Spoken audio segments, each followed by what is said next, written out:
We're now in session. Any changes to the agenda? All right. Good to be here with you, sir.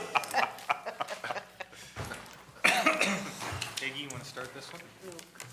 Okay. Thank you. You've cycled around. It's your turn. I know. Now I have to find this stuff. Hang on, Howard, you came in too quick.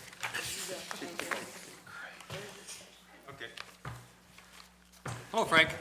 Good evening, sir. Thank you for taking the time to apply and come down and interview. My pleasure. We My appreciate it. pleasure. Tell us why you're interested in serving on the licensing authority. I want and enjoy contributing my time and effort to our community. I believe that regulation of alcohol and marijuana is preferable to prohibition, and that regulation results in a healthier community. I feel City Council has done commendable work reconciling state and federal marijuana inconsistencies in the best interest of our community, and I want to help Council in that regulatory effort of protecting the community. With regards to alcohol, I've served on the Arapahoe County Liquor Board as an alternate in 2005 and became a full member in 2006.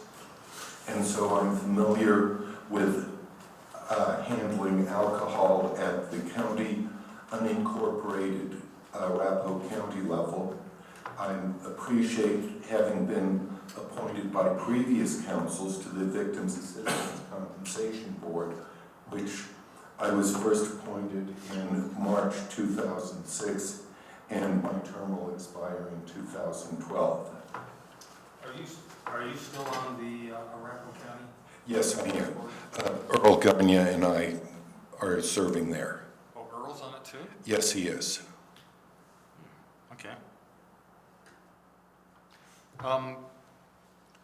Well, you've kind of indicated a little bit of this about the skills or experience you'd bring to the board. Is there anything you want to add to that other than your experience on the Arapahoe County? I think another part of my experience and skills is having run chess clubs in the community for the past 11 years, both at schools that my children attended and also at the Highlands Ranch Library Chess Club. Also, I've been politically active. Most recently here in City of Littleton was the question of redistricting, and I was, when lobbying with friends for the option that I preferred, I made a point of saying that this was, the charter here in Littleton does not get into communities of interest, but was sticking to more mathematical concepts, and so I continued to lobby for option 2, and was grateful when a city council, when the election board selected option 2, which was the most rectangular, contiguous, and congruent configuration presented to the citizens. We like rectangular. Pardon me? We like rectangular. Yes. Are you available to meet on the second Wednesday? Yes, I am. And you know we have attendance criteria. Yes, sir. From Julie, 5 years ago, when I initially was appointed to Victims Assistance Compensation, which meets at 7:30 second Tuesday mornings, I slept through 2 of them and got reprimand letters from Julie, and I have sinned no more. Good. Would you be worried, intimidated, or feel uneasy by the telecasting of the licensing authority meeting if you were on it? Not at all. In my mind, I I think you may have heard my mantra, which is transparency, accountability, consequences. That I feel good city government transparency is very, very healthy. And that then yields accountability and rewards and consequences for officials. And so I feel it's fantastic, and I'm grateful that these meetings are being televised, these interviews. Thank you. Would you comment on your ability to be fair and impartial and limit your decisions to the evidence presented and how that relates to the code for any particular incident? Having served with the Arapahoe County Liquor Board, I'm aware that it's a quasi-judicial decisions on our part, and I feel that I would be fair and impartial and we're there to hear the evidence, not to research it, not to investigate further, but to hear the evidence presented and based on that evidence, reach a conclusion and make a decision. So I feel I'd be fair and impartial. Okay. Are you in law enforcement? No, I'm not in law enforcement, nor do I have any interest in a bar, restaurant, liquor store, or medical marijuana center either. And I'm sure you're familiar with the criteria used for granting liquor licenses. Do you have any feelings about limiting the total number of licenses?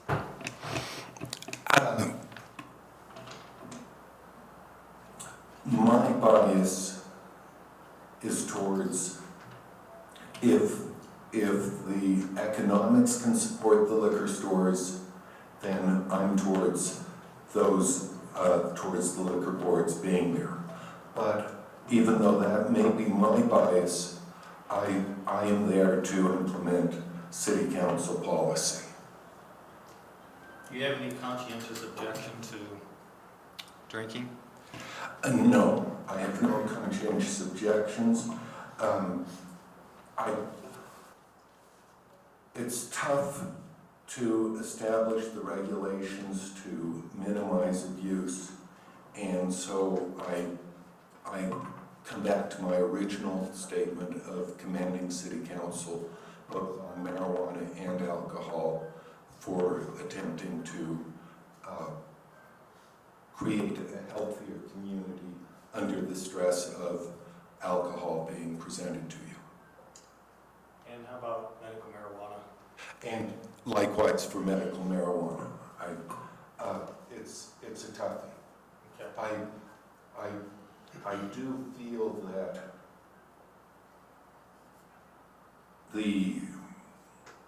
I believe the magic words were care providers.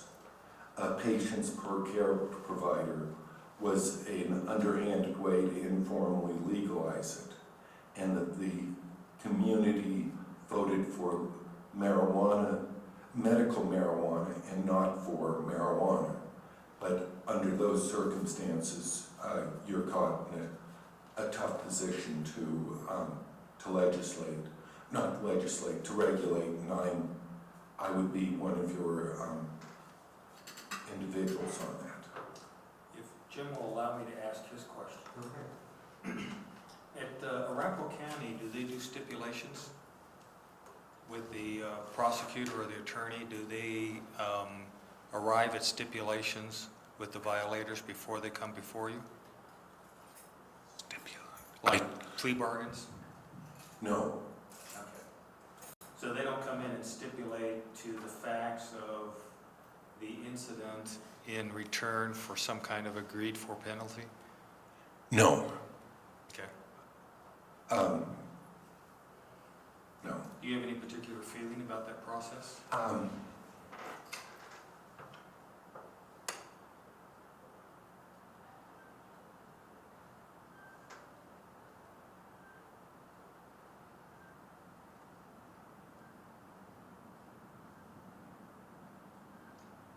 I don't know. Because the trade-off is the liquor board reaching a decision versus a city attorney negotiating a decision. And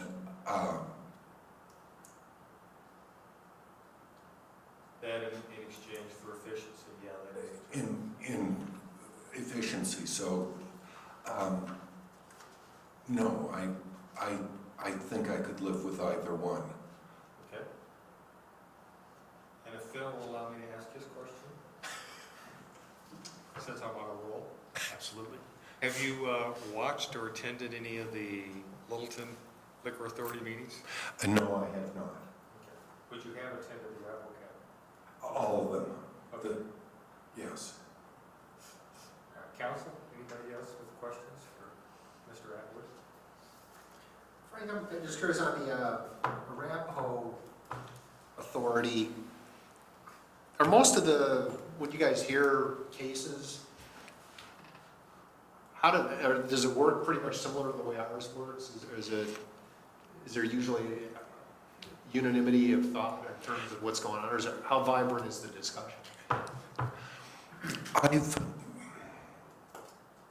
I've watched the discussion, thought it was going to be a unanimous decision, and then watched dissident votes, and then checked with people with what their logic was. And so it is not unanimous. To my surprise, somewhat would be encouraging diversity, but in that I sometimes think everyone's going to think the way I do, and then discover that it is not unanimous. Any other questions? We get extra credit for the bow tie. Thank you, sir. Thank you. It's just among some of us. We'll have to see what the rating It certainly works for me. But as I pointed out, at this range, you can't see the subliminal message, which is approval voting. Approval voting. So thank you very much. And as I think you may have heard me say before, you have stumbled onto peace. Congratulations, because you've created the peace that is currently in the city of Littleton with the city council. Thank you, Jen. Thank you all. Without getting off track, we do approval voting for the at-large position, but thank you for. Wonderful. We'll be making a decision in the next week or two. Okay. We'll contact you and let you know. Thank you. Thank you for spending the time, and thank you for the time. Thank you, Frank. Thank you. On the victim's assistance. Pleasure, and if anybody wants to spend their Tuesday morning once a month at the courthouse me with to? victims' assistance, I need some. it's dramatic. What time? Thank you. Thank you.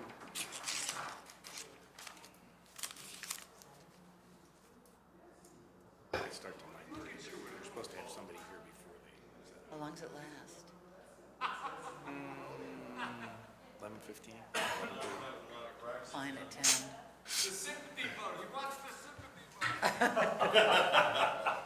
You can't even watch the envy vote. That's a scooter.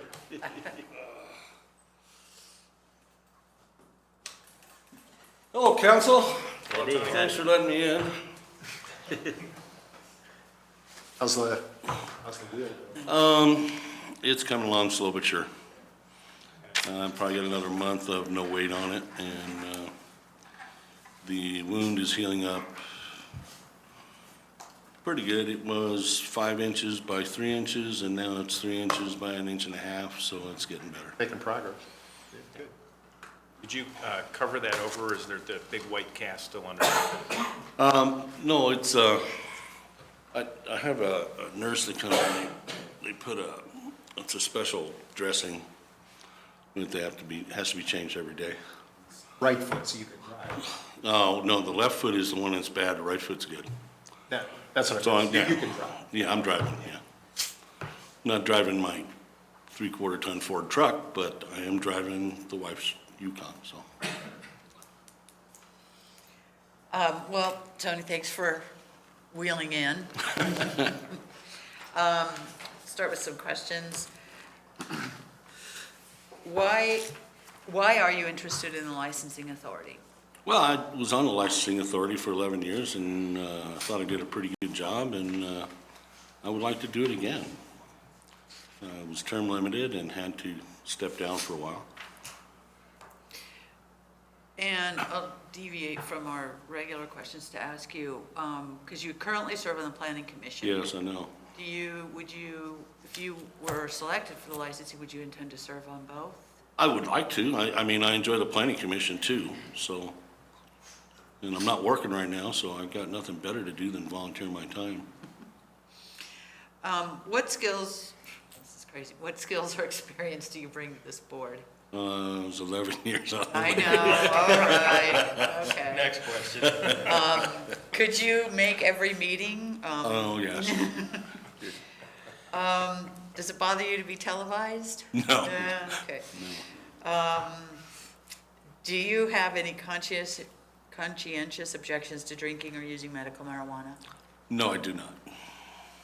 Would I you- guess to expand on that, Sure. I have no qualms with alcohol consumption or medical marijuana if it's used for people that need it and not, as I feel it's currently being used. It's kind of a wink-wink thing that a lot of people are getting the licenses that aren't deathly ill and don't really need it. And I guess my proof of that is to drive up Federal Boulevard from Bellevue to, say, I-70, and there's more medical marijuana stores than there are taco stands. So I just think that there's either a whole lot of sick people on that side of town or something's gone drastically wrong. Personally, I can't figure out how the guys with glaucoma see the sign shakers. Would you comment on your ability to be fair and impartial and limit your decisions to the evidence presented in chambers and the requirements stated in city code? Yeah, and I think that during my 11-year stint that I was fair to everybody involved. Just to, probably the highlight of those 11 years was the approval of the Safeway liquor license, which we had like 350 people here in the chamber room, and it dragged on for quite a while, but the issue was, did they pay the fees? Were they criminals or anything like that? And, you know, what was their track record? I mean, was the neighborhood in favor of it? Those are the three key items. Are they of good character? Is the neighborhood in favor of it? And did they pay their fees? And basically, against popular demand, we did approve the license, but it wasn't a voting issue. It was just based on the evidence presented at the time. We have a question about that too in a second. Oh, Yeah. Go ahead. No, that's number 4. Oh. What are your feelings about limiting the number of liquor license? well, as I understand, there is a formula that former city attorney Alan Katz explained to me.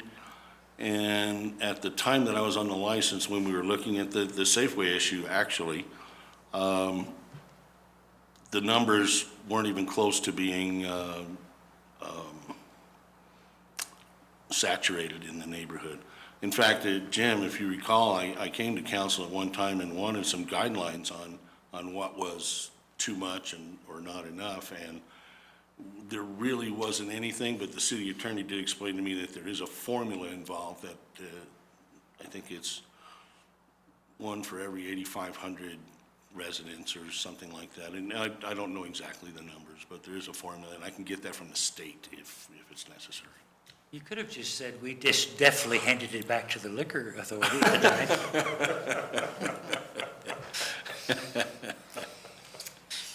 time. Are you in law enforcement? No, Do you have any interest in a bar, restaurant, liquor store, or medical marijuana center? no, ma'am. Okay. What's your opinion of stipulating? Stipulating? Well, in my experience, if the person who's allegedly violated the code, the city code or the liquor code or Colorado revised statutes, wants to stipulate to something, they'll generally make a plea bargain with the city attorney or whoever that. And I understand it's changed. We used to have the city attorney who did the plea bargaining and was also our attorney, and now I understand that the licensing authority has their own attorney and the city attorney does the plea bargaining. So it's kind of a separated deal. And it would depend on the circumstances, just like anything else. If they plea bargain and as a authority member, I didn't feel that that was severe enough punishment or I felt it was too severe, then I understand that they have the authority to change that or deny it and actually call for a hearing. Did that ever happen when you were on? One time, we had one time that they were getting a slap on the wrist. I don't recall exactly what it was, but we increased the fine. They restipulated. We didn't accept their one-day suspension and wanted a 3-day suspension. And we negotiated that in the chambers at that time, so they didn't have to come back and bring testimony and et cetera, et cetera. Council, anybody else have any questions? Bruce? Tony, I wanted to ask you, I guess, based on your experience, what did you find to be the most effective part of the process? And are there parts of the process or things about the authority that you would consider changing or recommend modifying? The hardest part in the time that I was there was we had to deal quite often with a location called Pitchers that was constantly in trouble. We had a stack of police reports every month, and it always seemed that they would take the melee or fight or incident, and they would shove them out the door into the parking lot. And at that point in time, it's in the parking lot where things get broken and people get beat up, and it really didn't happen on the premises.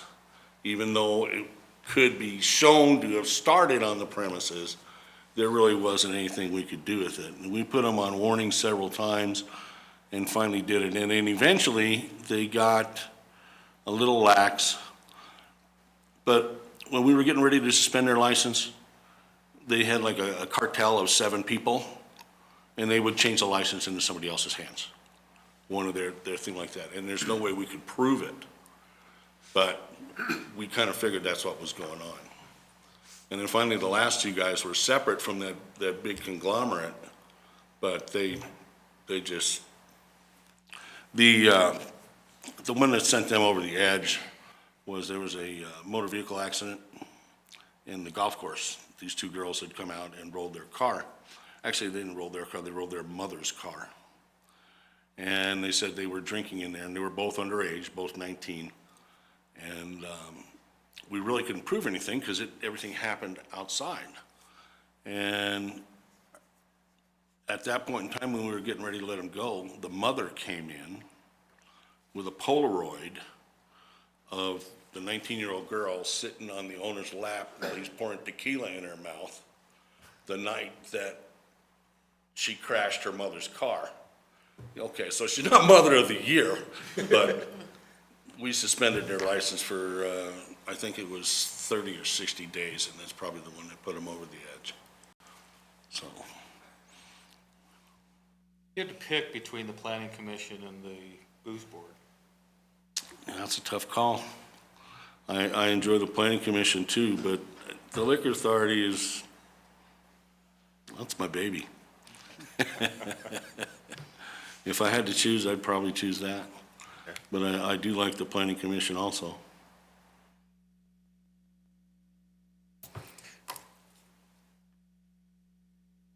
Any other questions, council? Thank you, Tony. Thank you. Thank you for your service previously on the booze board and currently on the planning commission. Well, thanks for the interview.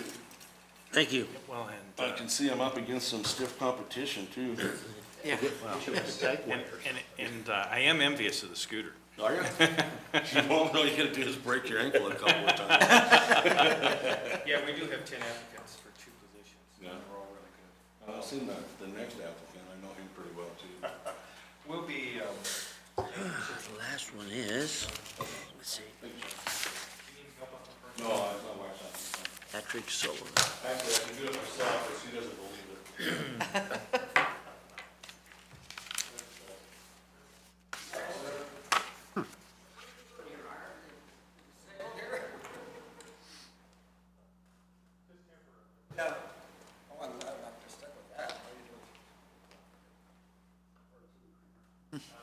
hot seats right here, in front of the microphone.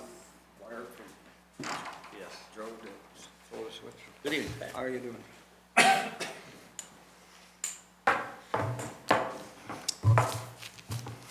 Pat. It's raining, just like it was Monday night. Soaked to the core. Thank you for coming in tonight to be interviewed by this august body. So, I get the opportunity to ask you a series of questions. And I want to thank you for the opportunity to appear before you. This august board too. What caused you to be interested in being on the licensing authority? Well, I'm fully retired, but I'm not dead yet. And I've got, I suppose, ADD or something, you know, I just can't sit still. So I want to take advantage of my background and return it to the community. Since 58, we've lived here. And I went through Littleton schools. My kids went through Littleton schools. I did some tours on the Littleton School Foundation, and now want to try this because it looks like a really interesting area when you combine the marijuana and the alcohol licensing. And with my background, I may be able to contribute. Tell us a little bit about what skills and experiences you were going to have that would relate directly to being on this authority. Well, when I was with Littleton Police as a sergeant, 3 years in a row, I made the most DUI arrests in the state. I became an expert on the breathalyzer, then the intoxilizer, so I spent a great deal of time studying alcohol. And then as my law enforcement career went on and got into the other drugs, and the last one that I was very much involved in was the Attorney General's meth task force. So studying the effects of some negative toxic materials on the performance of people, particularly in public life, so out driving or in public events and stuff, schools.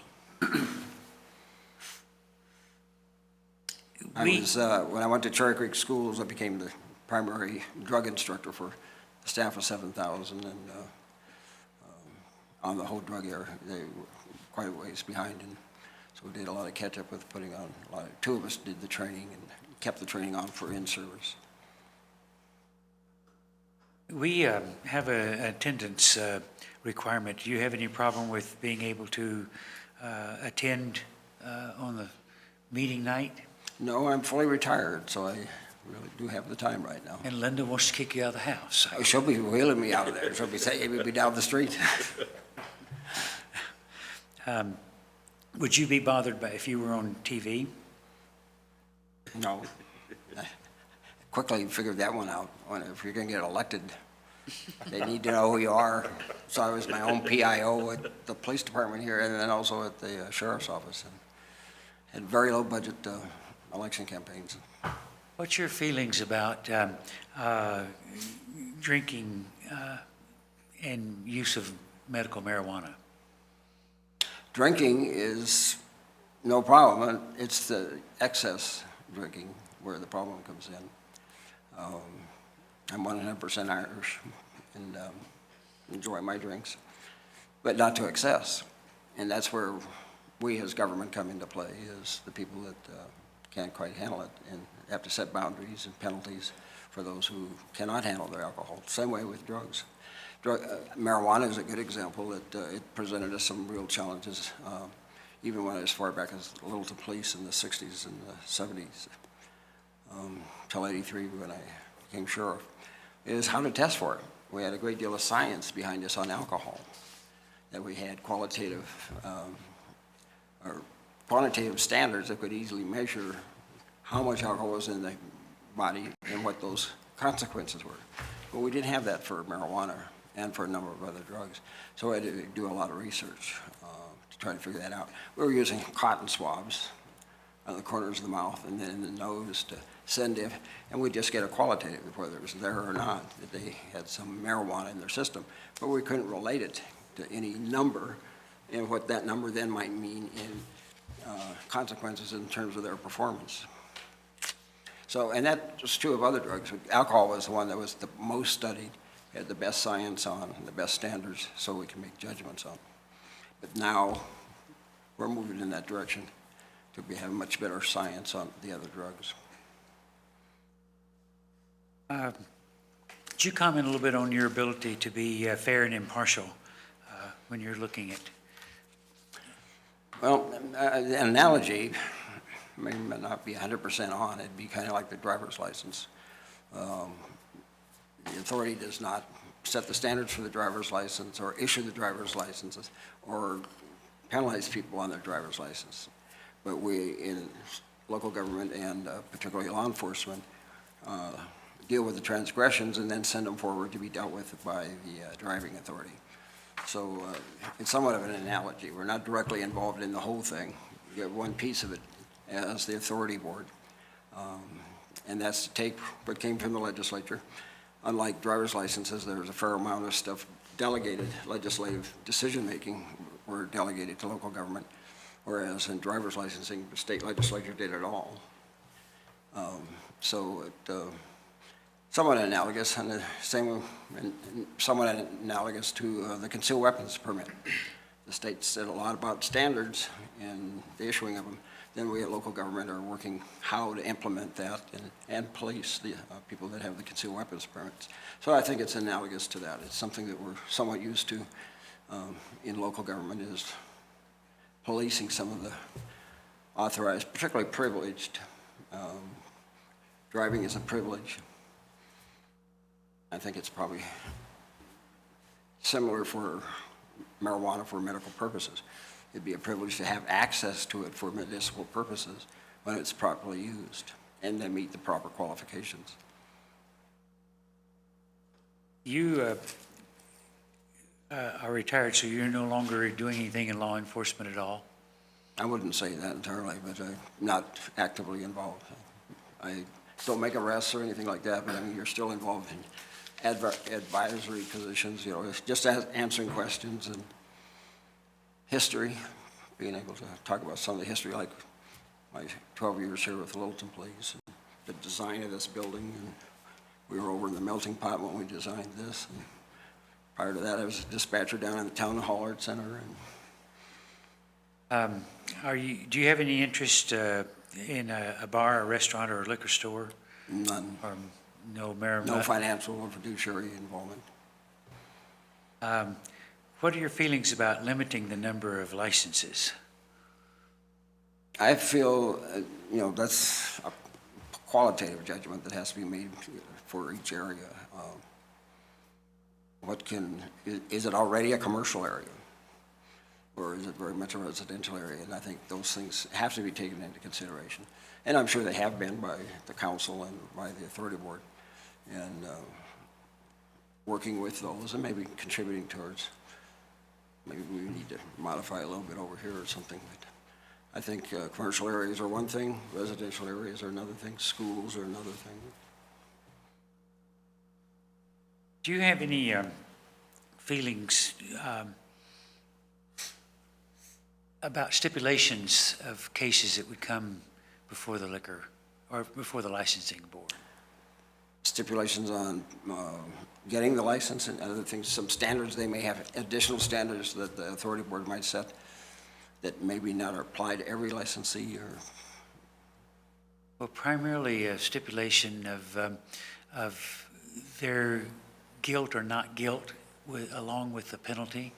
We're involved in that a lot. We used cadets here Littleton Police on checking on the liquor licenses, so that's carefully put together, and there's high standards in being able to make a judgment on whether somebody even gets filed on, let alone gets adjudicated on a violation. And that's, again, the actual adjudication would be here by this authority board. So it's just not a whim. It's a careful approach by the authority board or courts to see if the violation is proven beyond a reasonable doubt. It's almost a criminal matter, but it's not quite a civil matter, where you have civil 51% and criminal is about 95 to 99% proof. But you look for substantial evidence of guilt. Mr. Solomon, maybe I can just follow up on that. One of the problems that we run into, or well, the board, the authority has potentially run into, is the issue of whether you allow stipulations where the attorneys reach an agreement. On a settlement for, Yeah, you know, exactly. Or- instead of not full suspension or revoking, but a conditional permit to continue. Exactly, as opposed to having to Right. do a full hearing where people are bringing evidence. I mean, do you have a preference? They may come, you know, they may go ahead and kind of play bargain. You're okay with that, though, as Oh, opposed to a yes, full yeah. hearing? Yeah, I think people have a right to conduct their own business as they see fit, as long as within statutes of the state of Colorado, federal law as well, but statutes of the state of Colorado and the ordinance of the city of Littleton, and standards set by the authority board. And within that, there's plenty of flexibility to be able to set different standards, and especially in a, you know, we could not go to trial on all the crimes filed. We go to trial on 2%. We don't have the courts and the judges, so there's a lot of those stipulations are being worked out. Charges sometimes go up, but usually a reduction in charges for a conditional performance. Okay. Pat, looking at the submission that you have, you certainly have a fair amount of investigatory background. Sometimes folks get frustrated when the investigation that comes before a board or a council that's quasi-judicial might be, that's not the way I would have done it, and there might be some frustration in that. As a member of the board? As a member of the That's board. where I think I might be able to help, in that I can also communicate with the police department on how to put cases together. But you could talk to Bob Gallagher and Jim Peters as district attorneys on some various communities, police departments filing cases, some of them just flim-flam cases. So it'd be up to the authority board to recognize that maybe we've got some weaknesses in some areas, and work with Chief Coogan on some training to improve the quality of the investigations and the cases that come before you.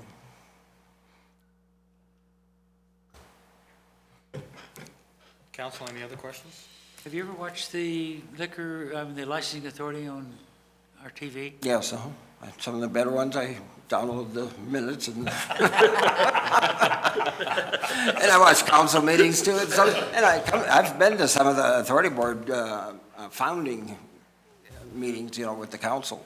And this is mostly my Littleton liquor and marijuana clippings and articles and some of the better meeting minutes. Okay. Yeah, there are some pretty interesting. Yes, there are. I mean, it's good TV. Oh, yeah, we know. Some are sleepers, but boy, there's some of them really get going, both council and the authority board, so. Anybody have anything else? Oh, thank you, Mr. Sullivan, for Thank you for the opportunity. spending your time to come down. We'll make the decision next week too, let you know. Thank you very much. Thank you. Thank you, Pat.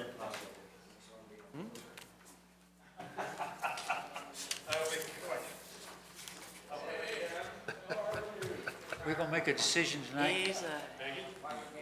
Why don't we do this? Are we gonna make a decision? Are we gonna make a decision? He's closing it, sorry.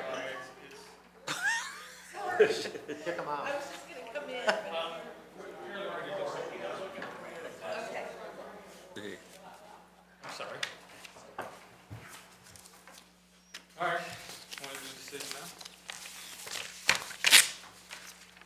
have a minute to think. A minute to think. Ah, jeez. Final Jeopardy.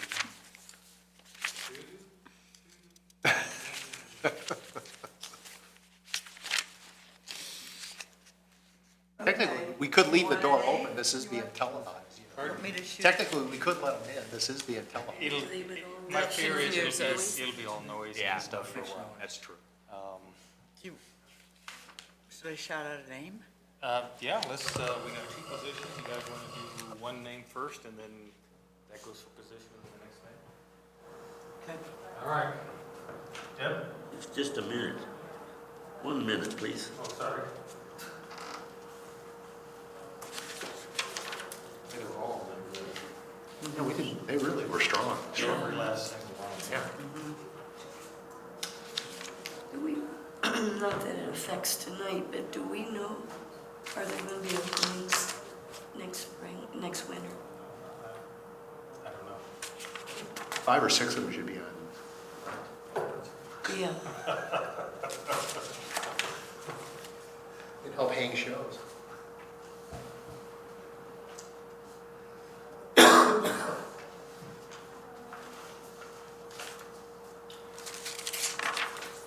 Donovan Odell is up next year, and Victoria England, and she was the one who resigned, wasn't she? yeah, yeah. So Yep. Donovan would be the only one that is up for renewal. Is he term limited? No, This was his, actually his he was first born in '08, so, and he's alternate one. I think he's up there now. He- Is he still an alternate? No, he should have been moved up. Both Yeah, I of think them he should have have, been moved yeah. So we're filling. up. Two alternate shots, I think. If we follow what we normally do.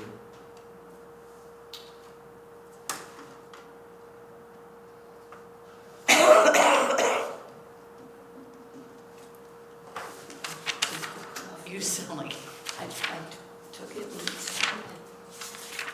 But I'm, what is I have a meeting this morning. you shouldn't be talking. You can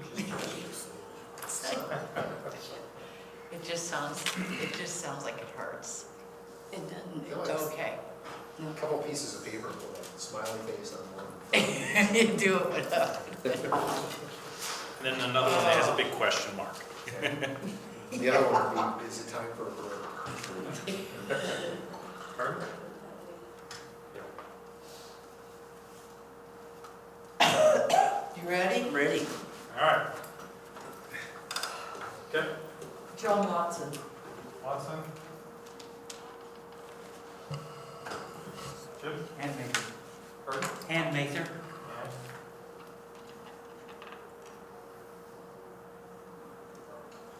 Forest. 2 R's or what? Two. Two. All right, we're getting unanimity already. Jose? Okay, I'll go with Watson.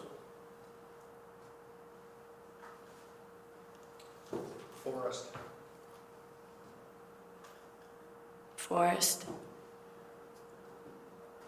All right, I'm doing Sullivan. So our first appointee is Forrest, Chris Forrest.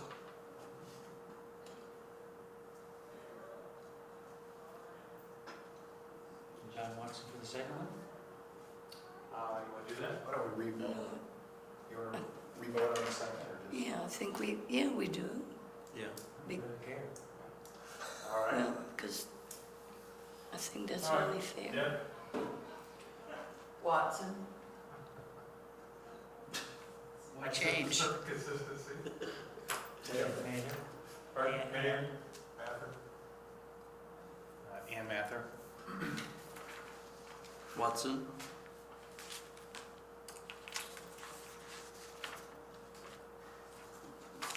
I'm going to say Sullivan.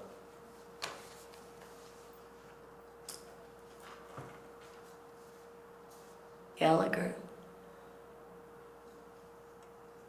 Sorry, Tony, did you spell? I'm gonna go Sullivan. So, one of the names drops off and then we redo it. Okay. By Robert's rules. Any guess? Watson? And it's not working. Jim? Mather? Mather?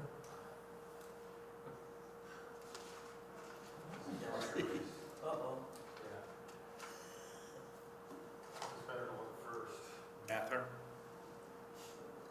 Watson?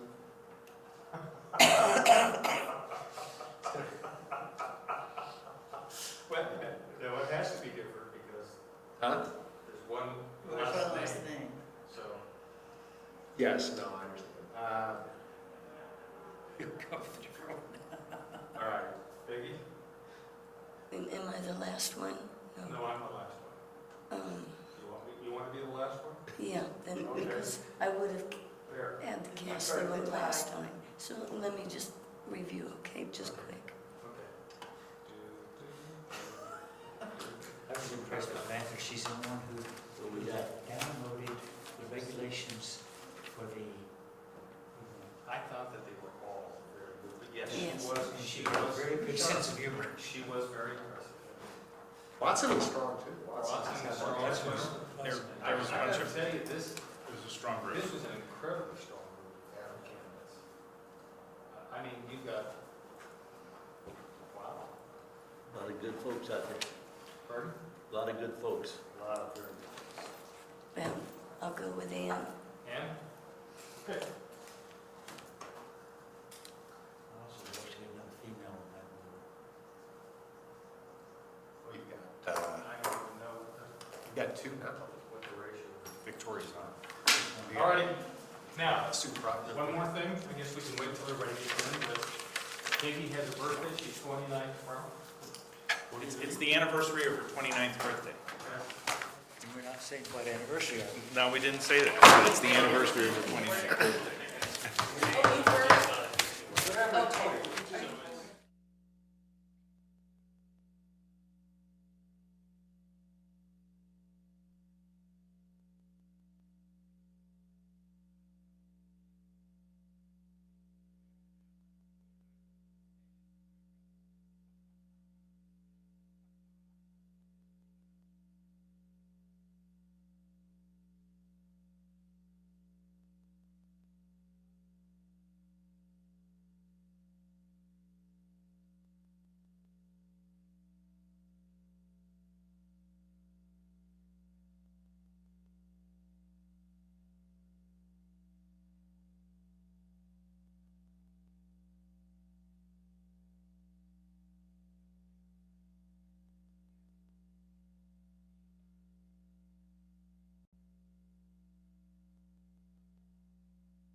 have an attorney? I need to signal.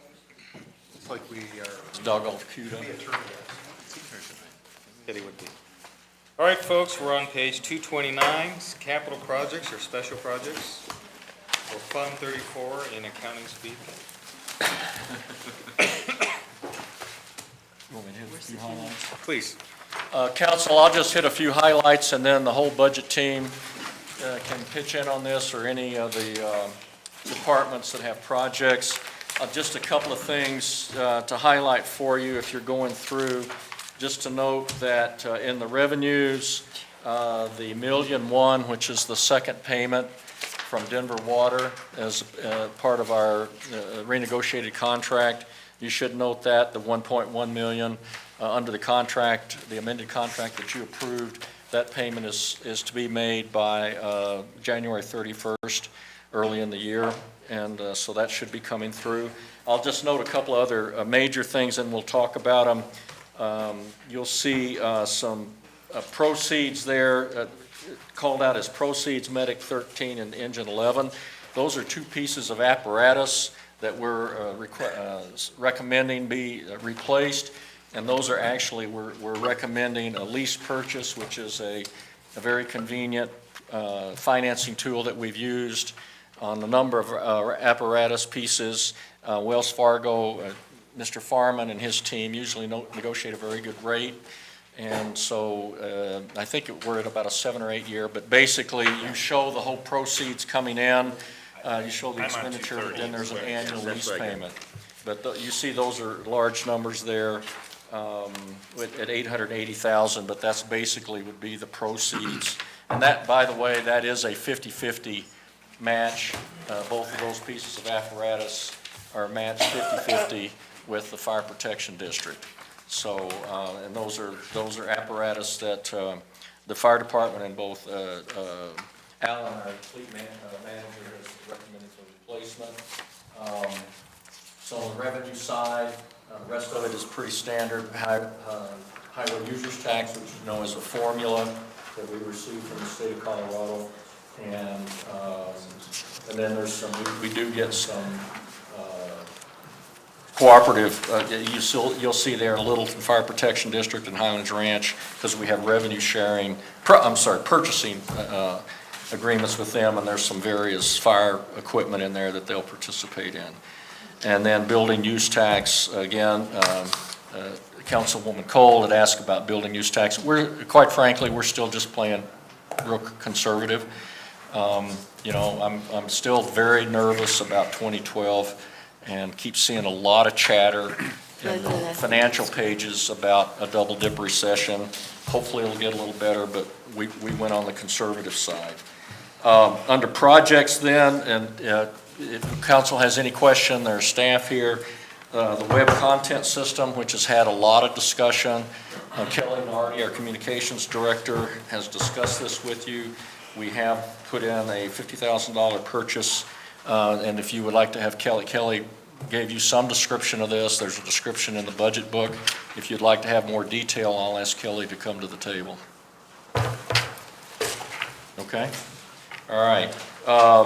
Again, then the others are as you're all well familiar with, the lease payments. These are lease purchase that we have on the courthouse.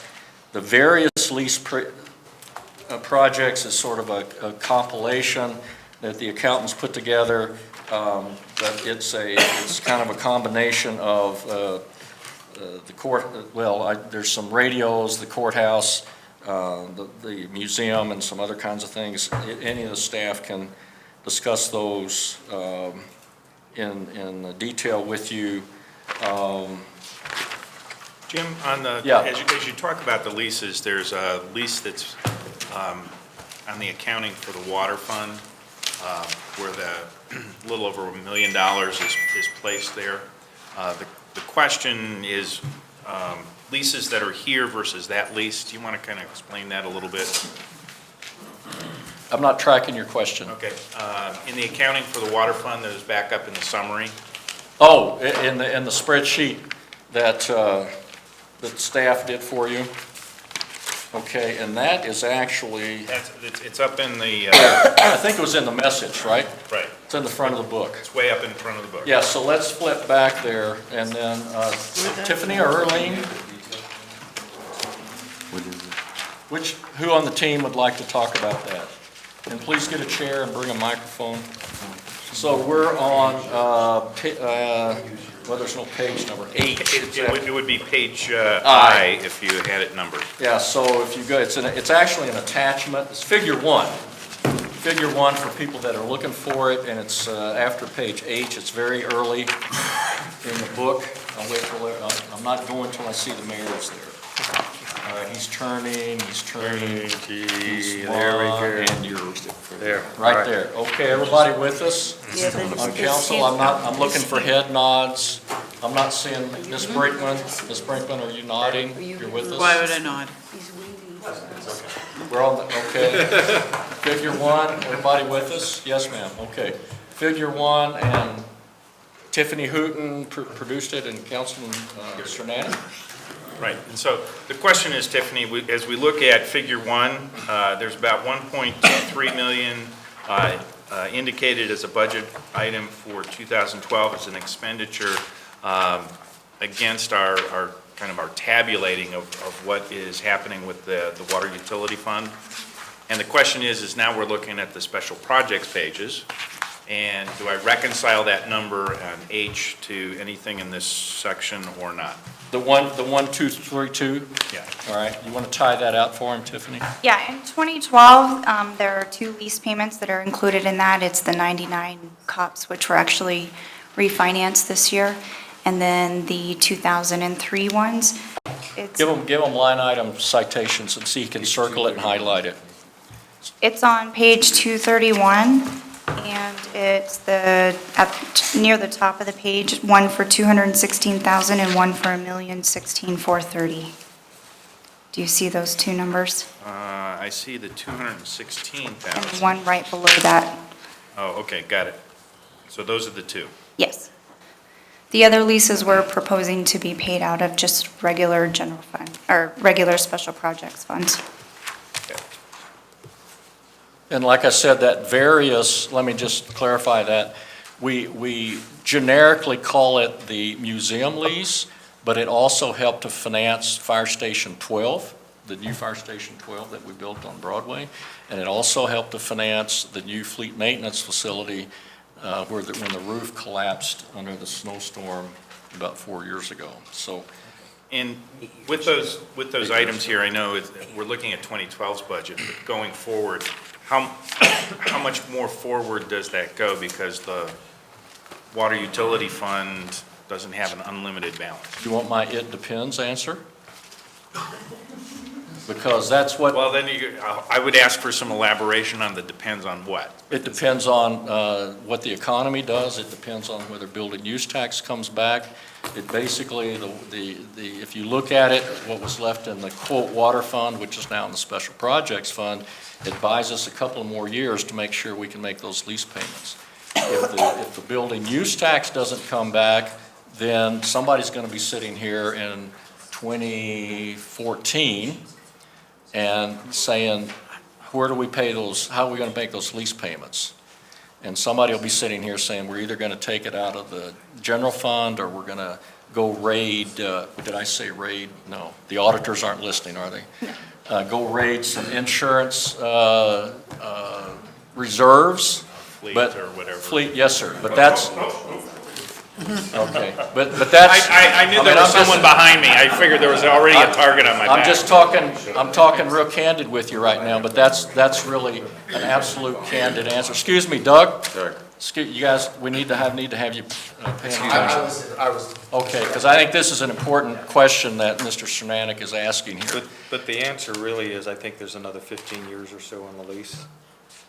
There is, but the question is, and as I read Councilman Cernatic, he can do the math real quick and say in a couple of years, if this continues, the quote water fund is gone. And then you have 13 more years of, And then, yeah, yes, sir, and then it keeps going, and so then it's, if you're sitting here in 2014 and the water fund quote is gone, those proceeds are gone, then if the use tax hasn't come back and you're looking for money, that's what you're gonna be doing. You're gonna be looking in the general fund, you're gonna be looking in your reserve funds, you're going to be looking somewhere to make those lease payments. Or you stop leasing the museum. Pardon? Or you stop leasing the default. Or you could do that and have somebody come take, default and take over, repossess the museum And the sheet. and the sheet, and, yes, sir, you could do that. I not think any council sitting in this chamber would do that.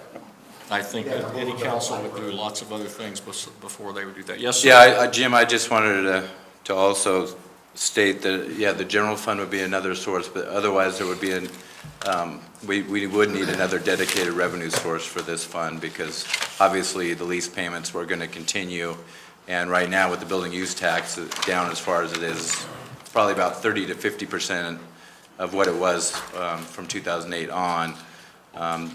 We would definitely need another revenue source in order to make those lease payments and do any types of projects at all.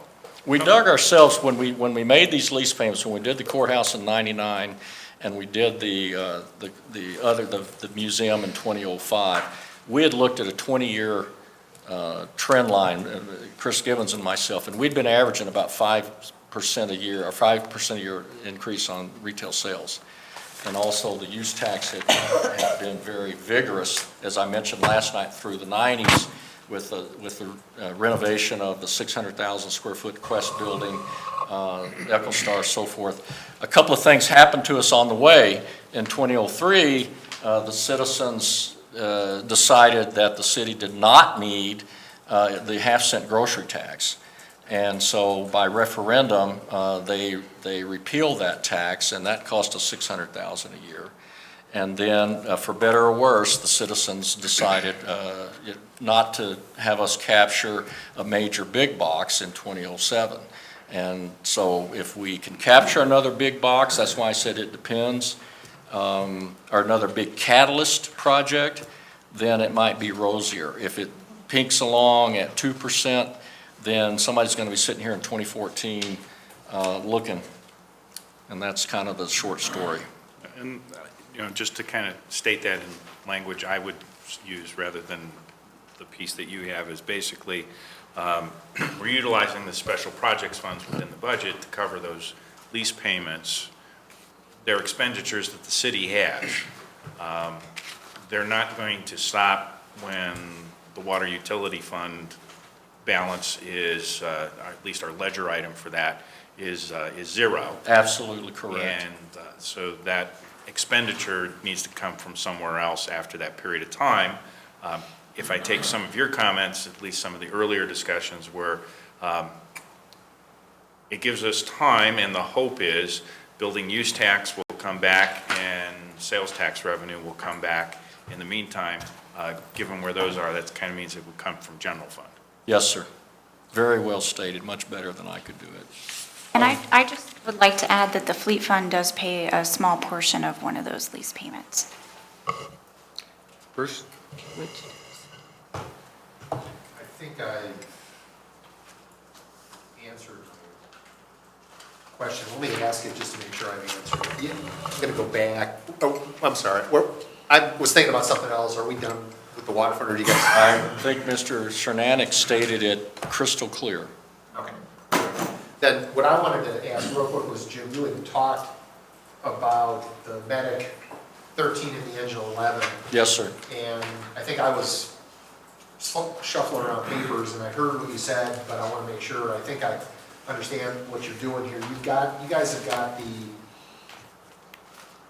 capital encumbrance on the expense side, but then you lease finance the things, so basically you get the proceeds from the financing entity, which is revenue, and then you've got, which offsets the capital encumbrance, and then you've got the lease payments. So that's essentially how the whole thing works, that's what you were saying? That's exactly right. Okay, all right. Because I was seeing this and then I didn't. It's more of an accounting entry, but we wanted to make sure we had the appropriations in place. No, I totally know why you're doing it. I didn't connect initially the 880 with the two entries below, but now I see what you're saying. So I'm fine. Okay. Good. Actually, I have one other question with Joe. Do you want to go ahead? I just wanted to make a comment. For years, we've been using this water preservation fund to help balance out our budget. And this year, we've managed to used that for a project which was well needed, the DNA facility. And one of the things that happens when you do that is you're pulling money from somewhere to pay off your debt. So with that gone, now we're going to be seeing the possibility that if our tax revenue doesn't go up, that's when we're going to get hit. And we're going to get hit hard. So that's it. That's what's caused this little bit of a rift. Yes, sir. Well stated.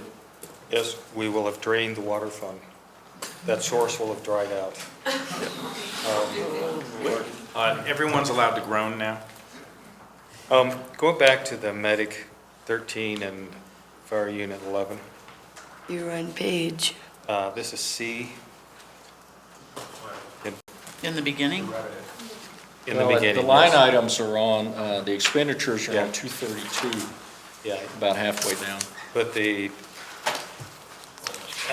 question is the $125,000 payment, lease payment per year for 8 years is for both of those units together? That's correct. Yes, sir. Okay, so we're spending $120,000 to finance them for 8 years, basically. Right, and as Jim mentioned, that's 50% between us and the district, I guess is what the split is. So 50% would be Littleton's obligation. So 67.5 or something. Yeah. What interest rate is that equivalent to? It's about 3% over 8 years. And what are we making on our investments right now? Well, the trend is going down. We're making about 0.5% on our short-term money right now. So how long would it take us to break even to where we're making more than 3% on our investments? Are you estimating? Might be 4 or 5 years from now. That does. So would it not be worth spending the money to, the cash up front to save the $120,000? Well, the problem is we might need the cash in order to make some of those lease payments. We don't really have the luxury, at least in this fund, if you look, just isolate this fund, we don't have the cash reserves to buy it outright. That's our recommendation is, and to take advantage That's the of. exact question, and it's, as nervous as we are, we're recommending to you that we hang on to the cash. If there's a more, if we don't have a double dip recession and we're not scrambling in 2012 and 2013 and 2014, then your question becomes relevant. But we're, given all the chatter about a double dip, we think the safer, more conservative route, the safest route, is to go with the leasing so that you know you're stretching that payment out. Is this a lease that can be paid off early It could be paid off early, yes. with minimal penalties? We'd have to look at I think the way, because this question came up at the police radios, and I think after a certain period, and I'm not sure if it's 2 years, then it can be paid off early. Within that first 1 or 2 years, there would be a penalty if you did pay it off early. Okay.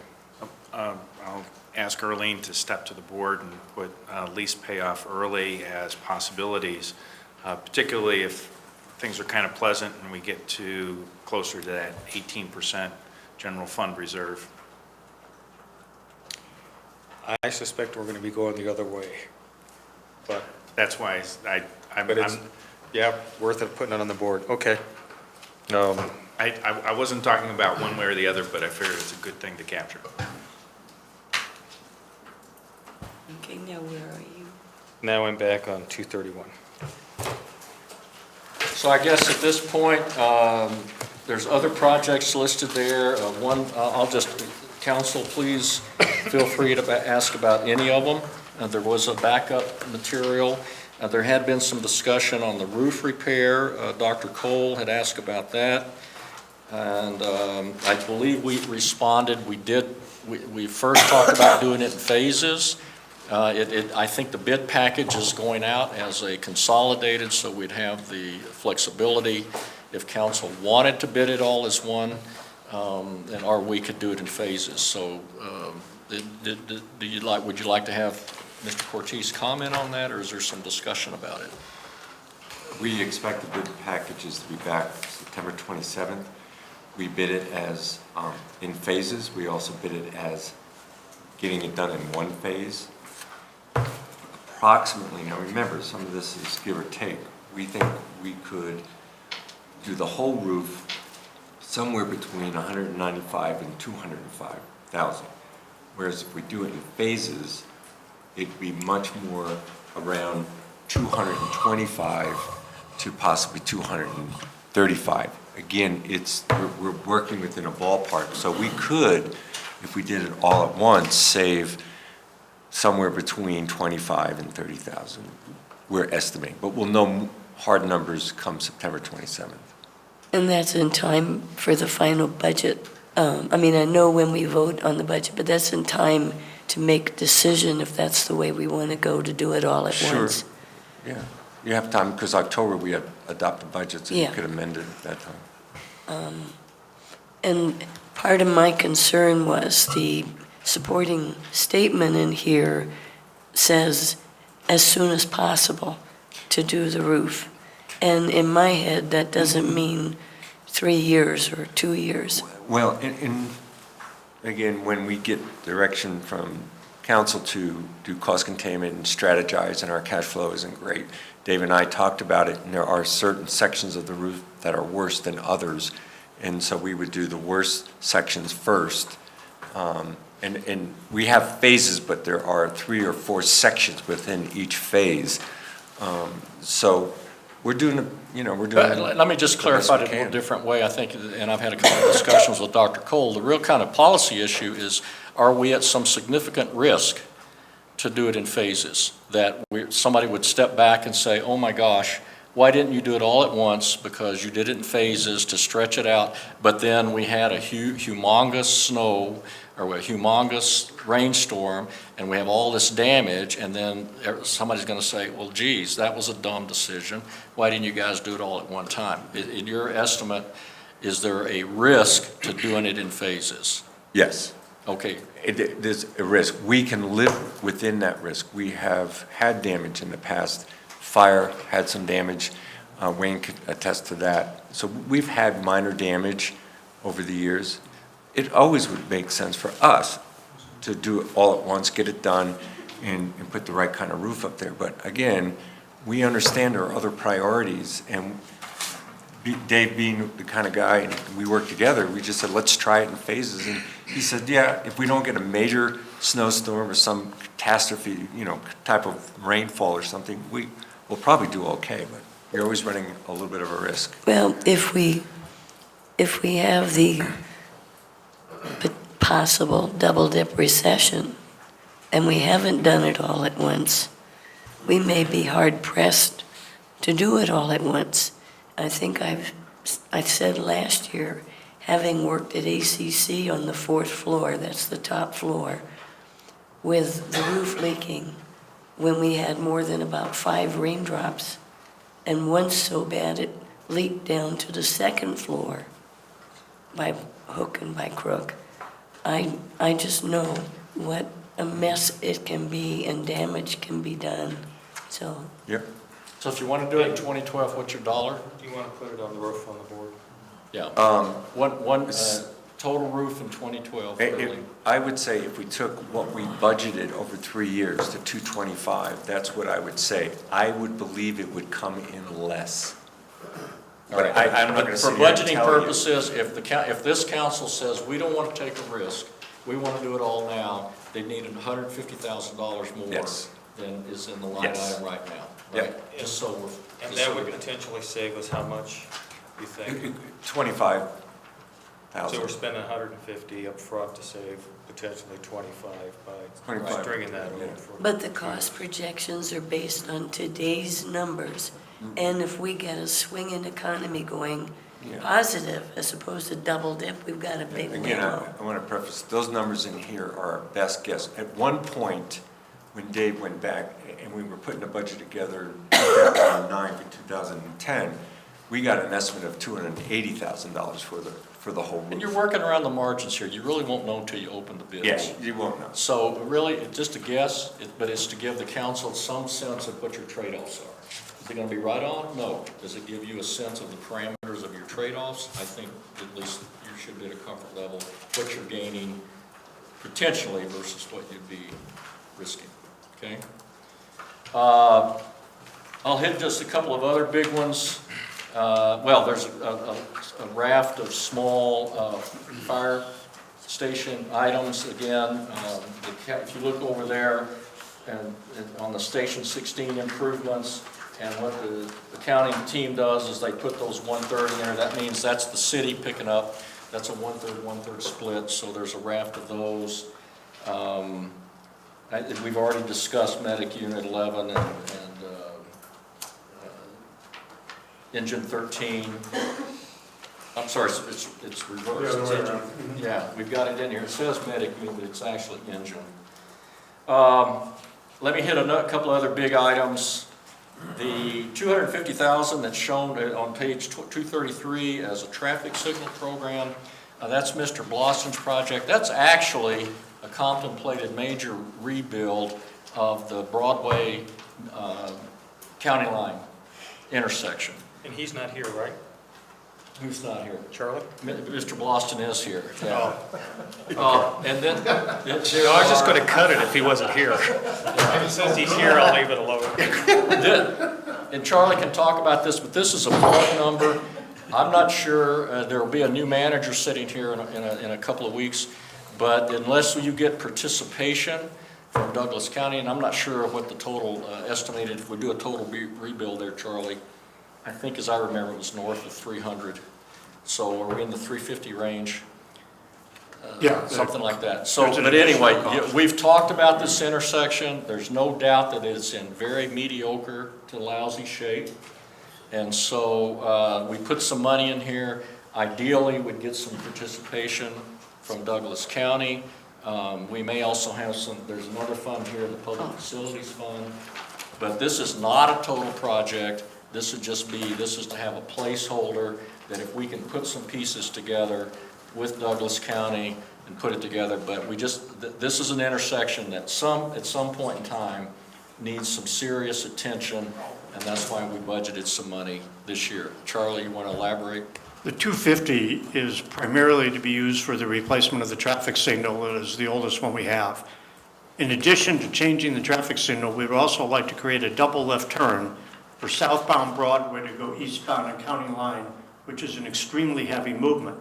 That is what is causing a lot of the backup on Broadway at County Line Road as people begin to enter Highlands Ranch.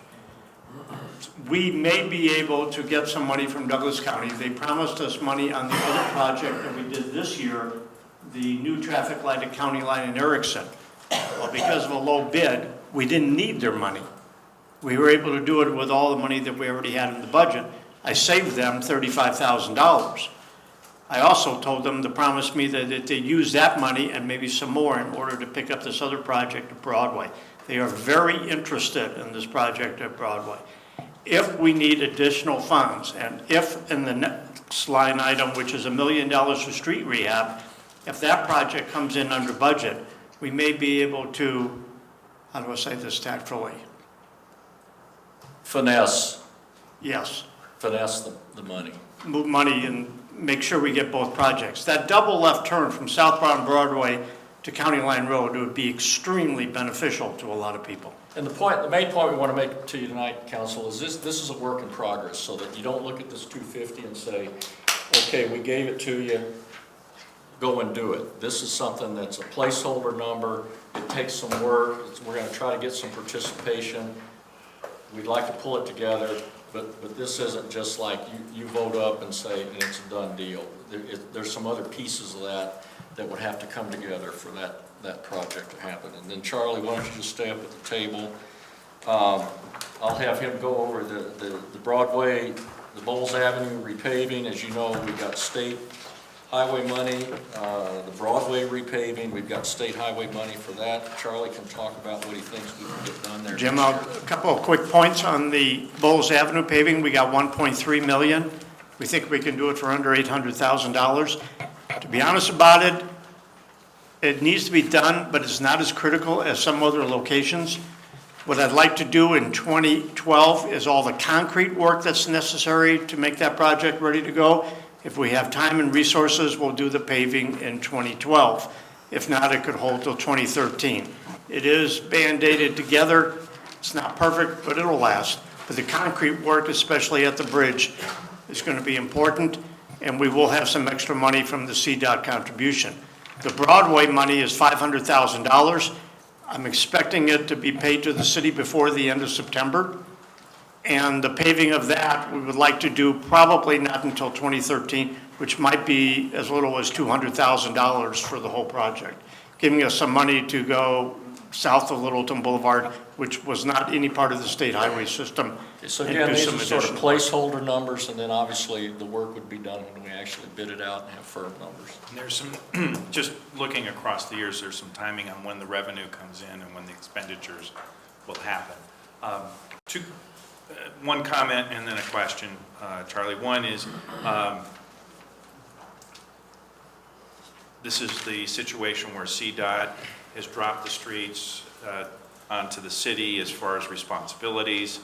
They've given us a stipend. The fact that it's coming in lower is kind of nice for the immediate projects, but the state picks up, or the city picks up long-term maintenance on these streets. We actually did it on Broadway. The answer is Anyway. yes. No. And the answer to that is yes. Well, there's a caveat in there, because on Poles Avenue, the answer is yes. On Broadway, we were responsible. The only thing that we were not responsible for was a complete major rebuild, which would have to fit in their 5-year plan, and they had no intentions of doing that. Yeah, so we really felt, when we brought this IGA to you, we felt that you were very low risk on Broadway. So knowing that some sections of Broadway are not solely in Littleton, is there anything in this part here where we need to be collaboratively working with either Englewood or Centennial or any other entity to see that the project works through?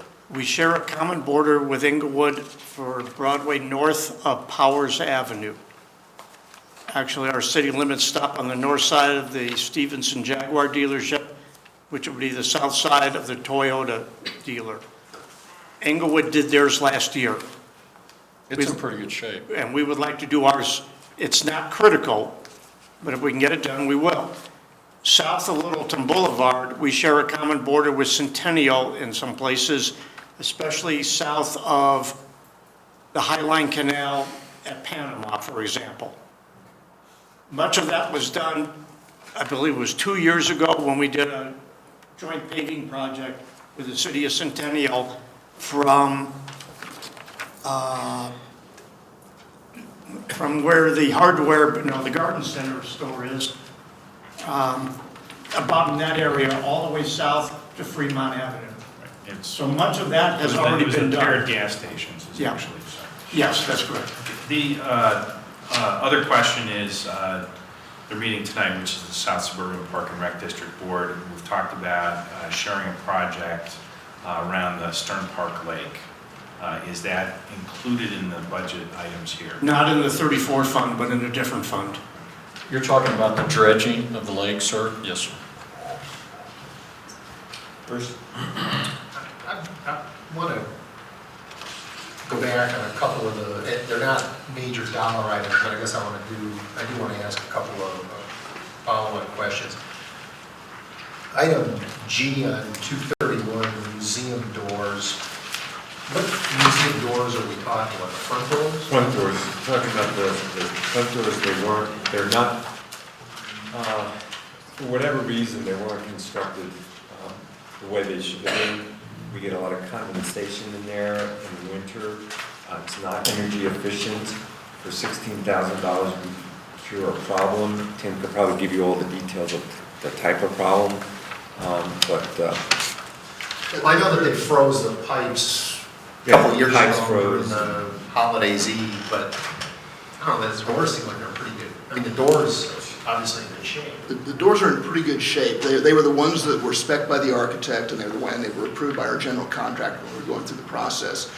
And frankly, I think the main reason they were chosen was because they're good quality doors, but they match the international style of design. That's what the architects were really going for.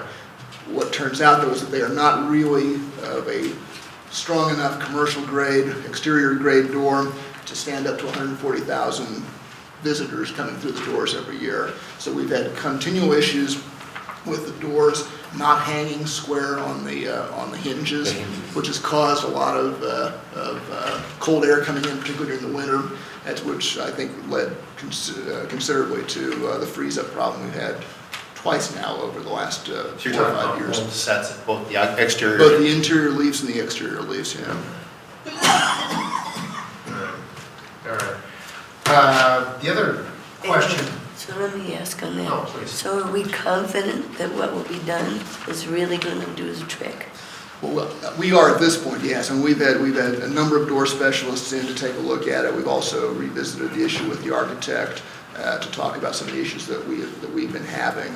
And I know Dave has also done the same kind of vetting with a couple of the door companies too. So we feel pretty confident that the doors that we're looking at now are a solid.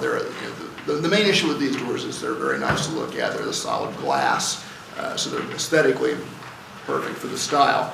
But we think what really is required is a steel frame door that's going to stand up to the repeated in and outs. Can we sell the existing ones on eBay?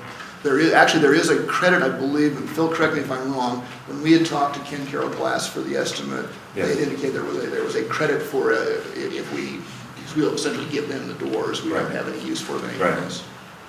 We get a credit back. We're maximizing everything we can on the $16,000 item. And the 16K includes the return of the doors. The doors don't get added to the collection.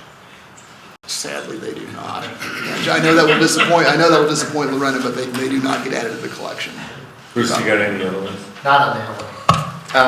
Before I forget, by the way, the lease payoff, the cost of funds on it is actually 2.94%, so it's actually a little bit less than 3, just by roughing out the numbers. Okay, Bruce, next question. Thank you. All right, Chief, are you in a hurry or something? We got a lot to cover tonight. All right, fine. You want Chief Mullen up? Please. Chief Mullen? Yes. On Station 16, What page are you now? I'm on 232 items. You want to sit over here? He's jumping around. Yeah.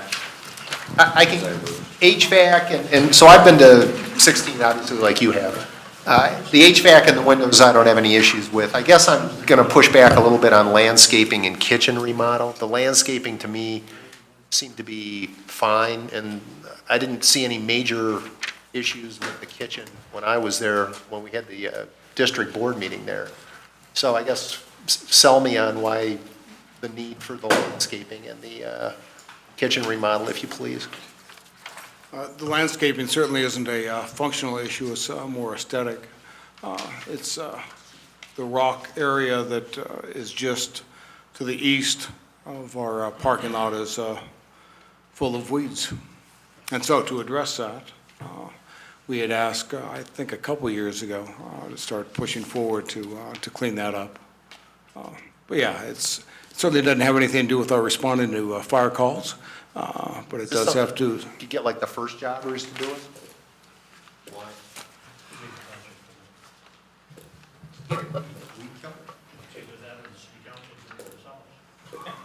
Hire weed, those We weed won't whackers. repeat that for We the get the fine arts.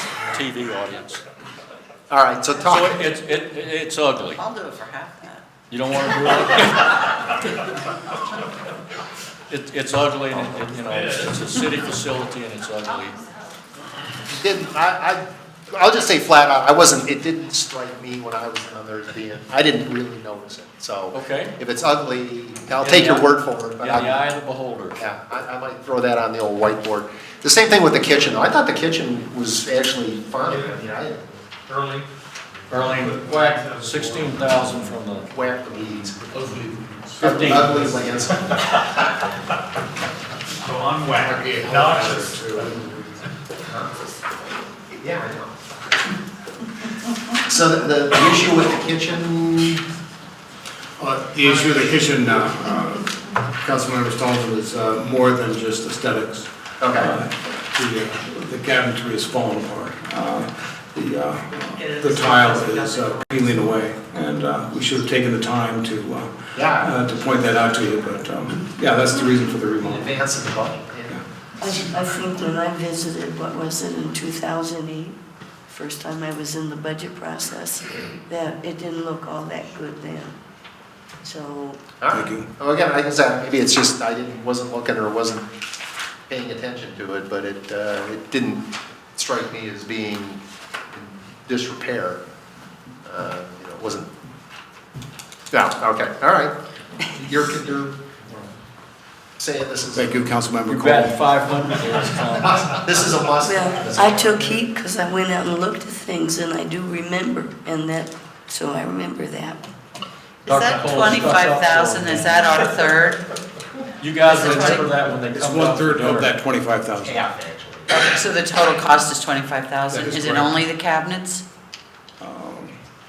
We'd have to defer to. And we're not talking granite countertops. Doug, do you know the answer to that, the total kitchen remodel? You would be doing cabinetry, you would also be doing an additional stove. What we're looking to do is, that station has got a built-in stove that is very compact.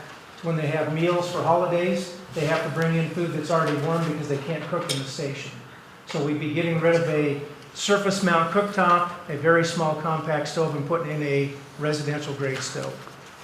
But yes, it's replacing all the cabinetry. We're not doing appliances, we're not doing additional work, so. Is it base cabinets or just wall? Base and wall cabinets both. You're saying the total is 25K? That's correct. Okay, so we split that, 16 is a third or a half? Third. 1/3. Okay, all right. Fine, thanks. Thank you, Chief. There are a couple other major items I'll put out with the street rehab, the $1 million, which we've discussed, as Charlie mentioned to you typically. That's formula money that we get from the state. And Charlie will typically develop a project list and bring it to you. We tend to try to get the engineering out in the fall so that we can hit the ground running in the spring.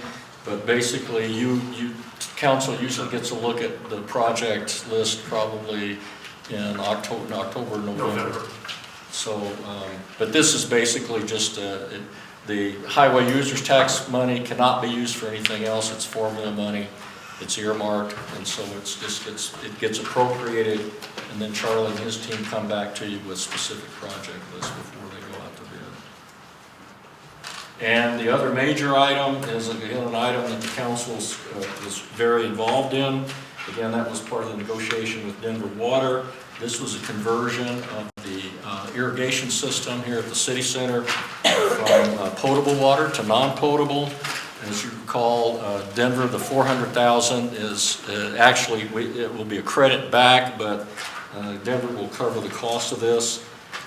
Charlie's been meeting, unfortunately, one of the key people at the water department died earlier this year, so it set them back some. They had to find some new staff people.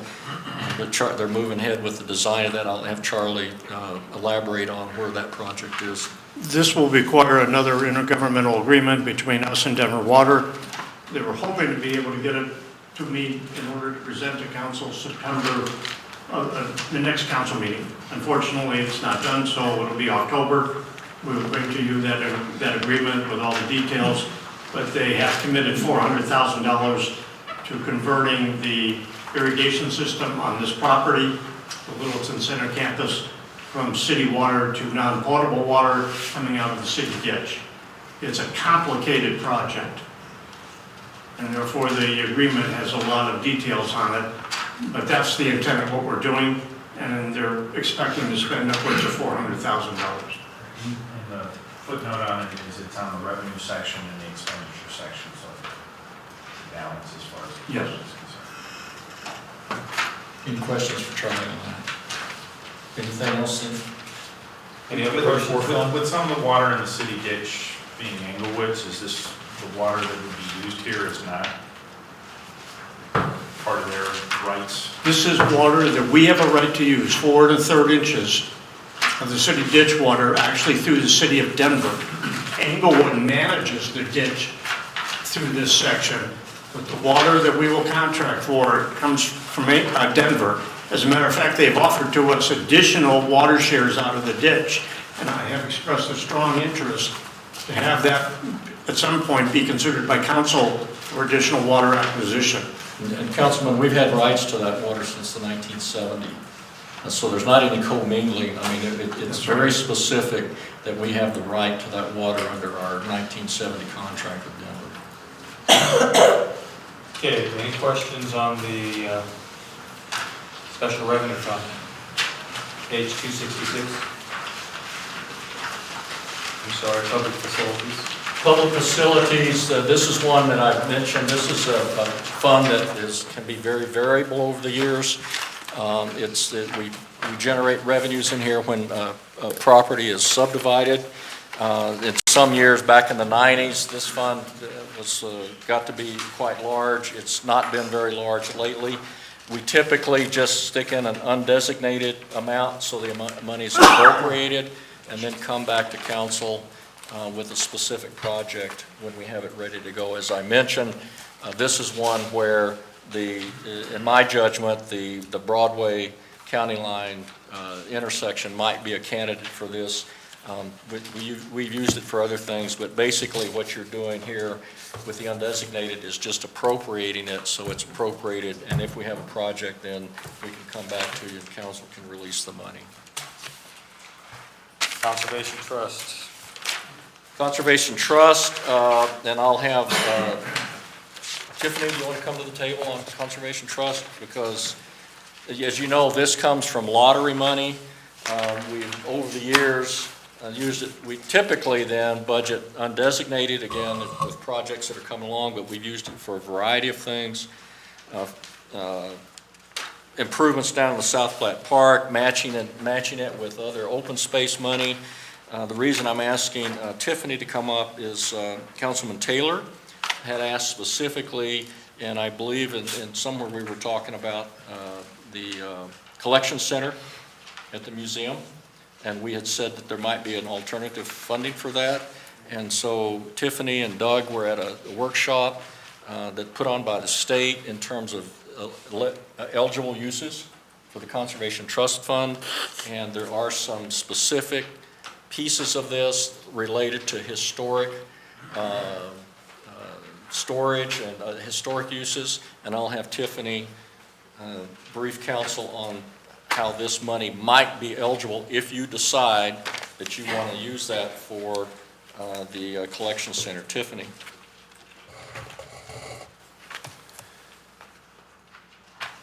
Doug and I went to a couple classes, and I've also talked to Tamara Hooper with the Conservation Trust Fund. She's the administrator of the fund.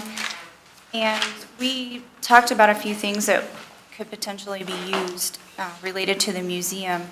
And the collection center the city owns, and it's used to house historic preservation items that are for the museum. And so in their view, that would definitely be something that we could potentially use Conservation Trust Fund monies for that building itself.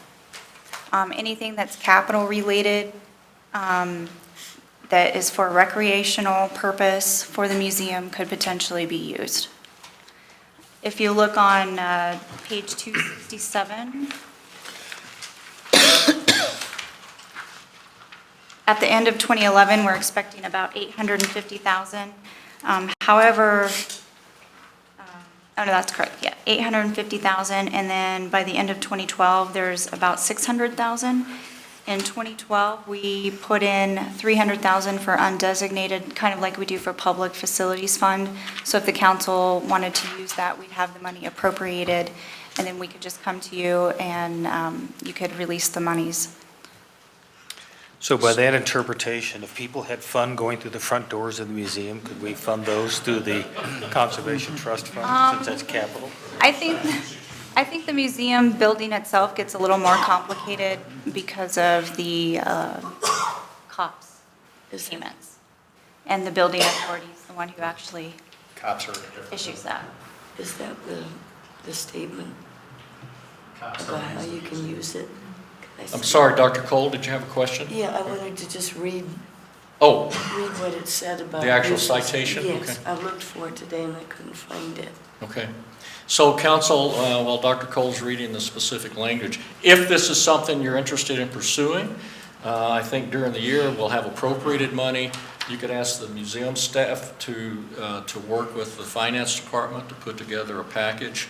I can't remember, we've had a couple of estimates on, Tim, if you come up, variations and on the collection center, and you might want to comment on if there's portions of that or some sort of modified version where we might be able to move forward with this. Yeah, Jim, we initially looked at an expansion of the collection center. This was several years ago, adding a story to the collection center. It's currently at about 97-98% capacity at this point, so it's pretty full. We are still actively collecting, but it is one of the things that's causing us to be considerably more cautious about what we accept. So adding an additional story, obviously, is a significant capital expenditure. It's in the neighborhood, I think, of $4 million. So Jim had asked us about 2 years ago to look at what might be a smaller, shorter-term approach, and we did find one that would come in at about $1.1 million. It is adding a significant amount of compact storage within the collection center. Also has upgrade to the security system, which would be required if we add the compact storage, new fire escape, a couple of things like that. We have in the interim done a couple of the projects that were contained in that estimate. We did re-roof the collection center 2 years ago, and Charlie's crew assisted with a drainage issue we were having at the back of that building. So some of that total project has been done a bit piecemeal, but it is done. Since the numbers are a couple of years old, I would guess that the $1.1 million is still pretty close. So we wanted to just, particularly Mr. Taylor, since you asked about it, we wanted to let this council know about the potential. We're not obviously budgeting the whole fund balance this year. As Tiffany pointed out, we just put in a plug number, a placeholder for $300,000. But as she pointed out, that would contemplate a $600,000 fund balance still at the end of the year. So, you know, during the year, I don't know what your topics are going to be for your workshop in February or January, February, but if you wanted to talk about actually somehow moving forward with the collection center, you could talk about maybe banking some of this conservation trust fund money, you know, and taking 2 to 3 years to put it together. You could talk about maybe mixing and matching, going to look for grants. I think the staff could probably put together, you know, a set of options for you. Or the 2012 council, whoever's at the workshop. And Jim, that $1 million also can be subdivided to some extent too. We can parcel out the There could be project. phasing. It would not necessarily have to be all done in one Right, bite. so I think if the council's interested in going down that path, if the 2012 council, the staff could certainly come back to you with a number of options for you to choose from, and if there's one that you're comfortable with. And so we just, at least, since you inquired about it, we wanted to get it on your radar. I would think it would be a good topic to have at the council retreat and have the figures, and so we can have some discussion about where we want to go with it. We've been talking about this for some time, and I agree it's an important issue. I'm going to ask that we put something else up there that's more immediate from a deterioration standpoint. I think that the Solar 3 sculpture over there by the library is in pretty sad shape. And I think this would be something, hey, that's a historic issue to a certain extent. It's the first sculpture piece we had in the city. It's in need of remediation big time. And I think it's getting to the point where we don't do something with it sooner than later, it's going to be hard to save. And I know Charlie would prefer Well, an alternate. I have to profess that Solar 3 has been discussed for probably the last 10 years. Right. I have to confess I am completely, totally confused about what can or cannot be done with Solar 3. I think we've talked about it being eligible for this money, and so for the life of me, it's one I'm totally Well, my ignorant about understanding, why we don't have a solution. my understanding, and Tim, you could dive in here, but I thought from and Lorena, from the Fine Arts Committee, they had a group that was coming up from New Mexico to look at it. There was a proposal for them to restore it to its original, what's the right word I'm looking for? Just the texture and basically remediate the whole thing. And it was, $75,000, $80,000, which is obviously way over the Fine Arts Committee's head. But long story short, it's not gonna. And I think you'd want to have, as I recall, I think you would probably want to have Suzanne look at it, but I thought we had a reading before that it was an eligible project. I believe that's correct. Am I remembering this right? This So, sounds like it's eligible. yes, but so I think we crossed the eligibility barrier and why we never, I never, sort of in the vapor. So do we have a cost number? Lorena just indicated that it was about $250,000 for the full restoration of the project. It's a big chunk. That I think may be one of the reasons. Charlie, do you plow snow in that area? I don't have anything to do with that one. Councilmember Brinkman has a long-term solution she's been recommending. Yeah, so, Councilman, do you want it on, we're appropriating money, so do you want it on the board as a discussion for a project in 2012, or do you want it to come back to talk about, how you're gonna prioritize this and have the council talk about, is $250,000 what you get for that, or would you rather see a first phase of the collection center? Because the money's gonna be there. Yeah, The money's in, you can, I think, that money will be in the Conservation Trust Fund for whatever you want to spend it for. If we're putting it on, if it's up there from the standpoint of, 250 was a little north of what I recollected, but that's okay. I'm sure you're right. I haven't seen that study for about 4 months, but I remember that it was around. Yeah, I trust your memory over mine. But I think if we're putting it up there for purposes of prioritization and content for the retreat, I'm okay with that. Well, you've got some other study session topics here, so maybe we ought to just have retreat topics potentially. Retreat or study session? Study session, yeah, I mean, for what I'll say, further discussion and analysis by the council, okay? So I have two questions. It seems to me there's a larger issue with a collection center, and I'm not meaning to exclude something, I'm just wanting to ask, would we theoretically keep collecting things and keep expanding a collection center until the year 3000? Yes, ma'am. We actively collect on a daily basis, daily, weekly, monthly basis. Part of the charge of the museum is to collect the ongoing history of Littleton and the region, so we collect contemporarily also. Well, Some of the items are- and that's okay. I know that at least one of the people we've interviewed for the museum board, since I've been on council, has wondered, is there something perhaps, more than one something, that might get rotated out of there permanently? We do have a deaccession. We have a full collections policy, as any accredited museum is going to have. And that includes deaccessioning from time to time. We don't do it frequently. Frankly, we collect fairly carefully, so we don't tend to do a tremendous amount of duplication.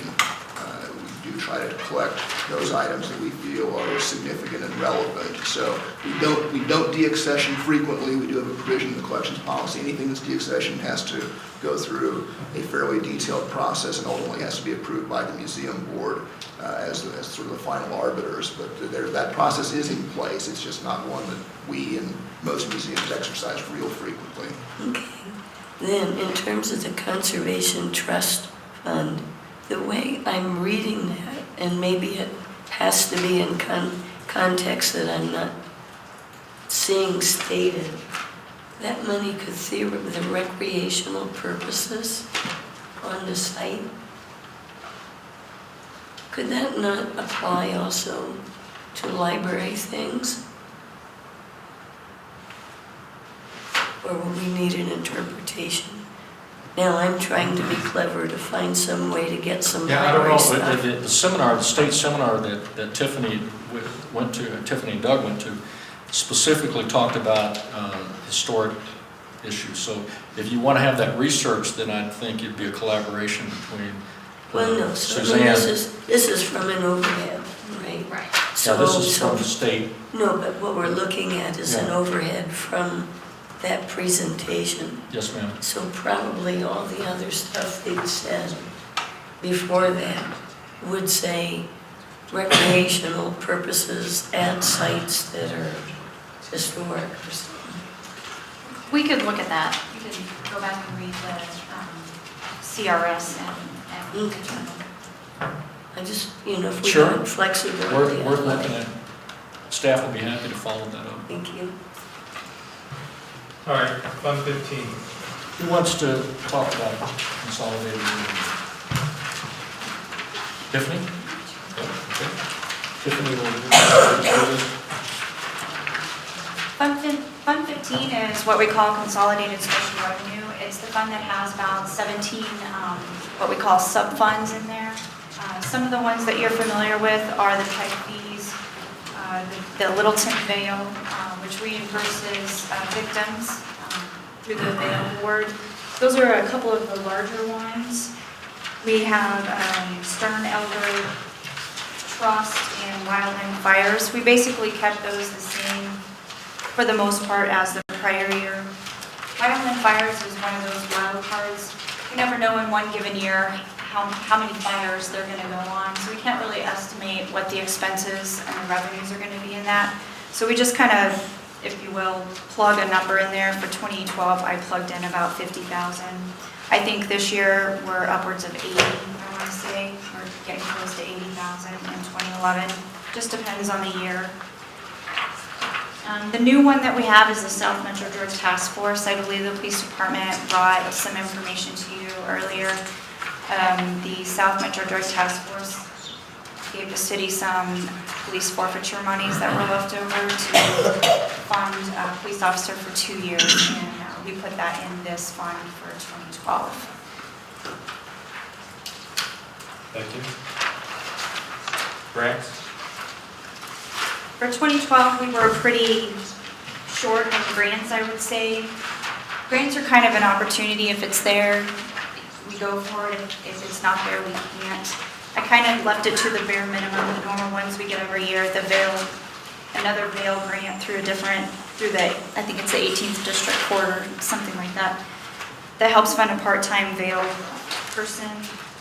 And then we have some standard DUI grants we get from the state that help with July 4th, Labor Day, some DUI enforcement there. We have our CDBG grant that Charlie is always happy to accept and spend, $150,000. I think a portion of that usually goes to the Dr. Skinner. So we're expecting that again in 2012. And that's pretty much all we have so far in 2012. We're always looking for grants, and if the opportunity's there, like I said, we'll definitely try for that. Shopping cart? Tiffany, if there's, something happens to come along that we have the opportunity to get a substantial grant larger than your proposed income here, what would you do? Just amend the budget to accommodate that at that time? Right, normally what we do for that is, if it's a larger grant, city staff would bring it to council during the year to let you know, because I'm sure there's some paperwork that needs to be signed and agreed upon when we apply for the grant or receive that grant. We normally put in the financial details that we'll bring an appropriation at the end of the year with what we call our cleanup appropriation. So as long as we have council's approval when we receive the grant, we go ahead and spend the money, and then we ask for an appropriation at the end of the year. Understand. Okay, thank you. Shopping cart? Shopping cart is about the, sorry. I'll just keep No, no. going. You got it? Shopping cart's about the same as last year. We left the revenues the same for RTD. We get a little bit of money in from the contributions from the riders who participate in that. I don't know if there's going to be any increase in 2012. I don't believe so from RTD. I think we are basically going to keep that status quo. And for the expenditures, it's about the same. We changed a little bit of the fuel and vehicle costs. One thing I did want to note that in 2011, we're estimating that the general fund is going to be transferring $5,000 in 2012. With the revenues being so much lower than expenditures, we're going to be transferring in $28,000 from the general fund.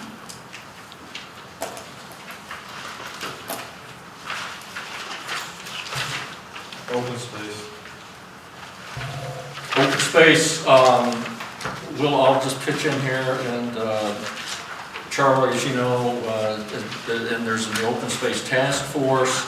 There's a number of projects here that we usually, again, there's a large number of undesignated that we put in there. As you know, there's several fairly significant acquisitions that we've been working on. So again, this is a plug number, but usually there's matching funding here, either from Arapahoe County or from GOCO. And Charlie can brief you on the status of those. I did actually, though, I was thinking last night, when we were talking about the creative interpretations, I was thinking about Councilman Stallman wanting to raise money for the street projects. And I was thinking if we painted the streets green, we could call it open space. Technically, at least it does.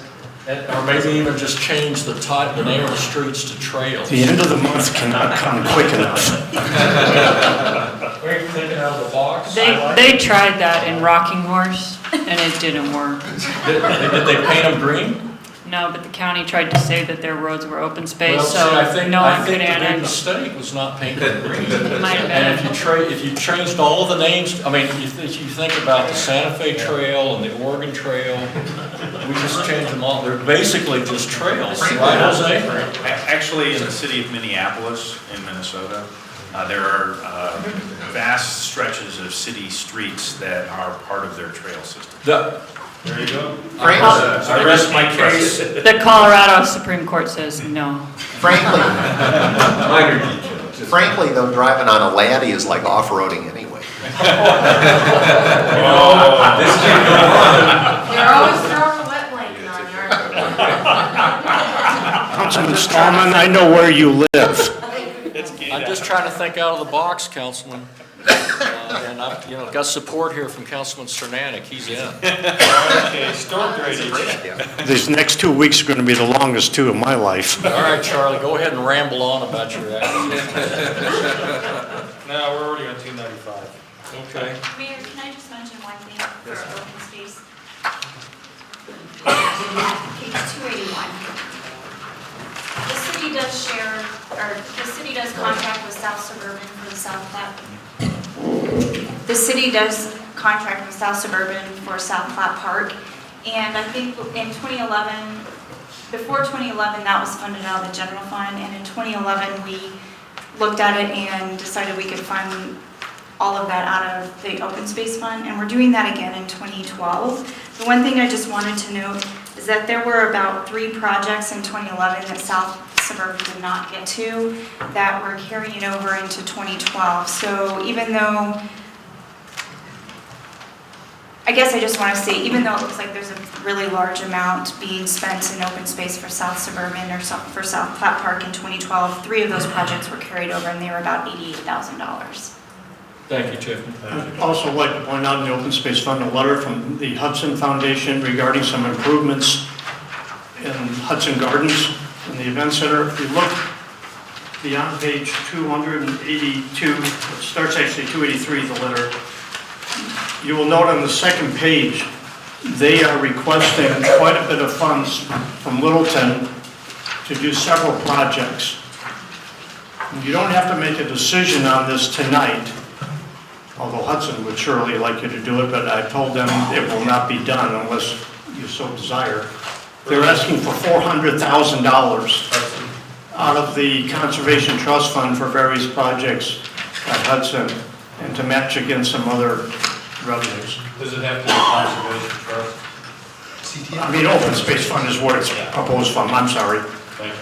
Yeah, that's what, we had anticipated would come out, because that's the share back money. And that's what you specifically talked about at your breakfast with them. In addition, of course, we have the open space acquisition projects we're working on. To brief council very quickly, we do have an offer in on the Rice property. We have an agreement on price on the Olson property, and we're preparing a contract with them right now. And we're working with South Suburban, Arapahoe County Open Space, and GOCO on several other areas as well. And of course, the Open Space Task Force Councilmember Brinkman and Councilmember Sunanek serve on that as well. And that project is continuing forward. It's the best way to describe it. And Charlie, before we move to Enterprise Fund or Tabor, unless it's somewhere else, where is the Stern Park dredging? You put it in the storm drainage, right, Charlie? Yes. I think it's contemplated, so when you get to storm drainage. The 42 fund. Storm drainage projects.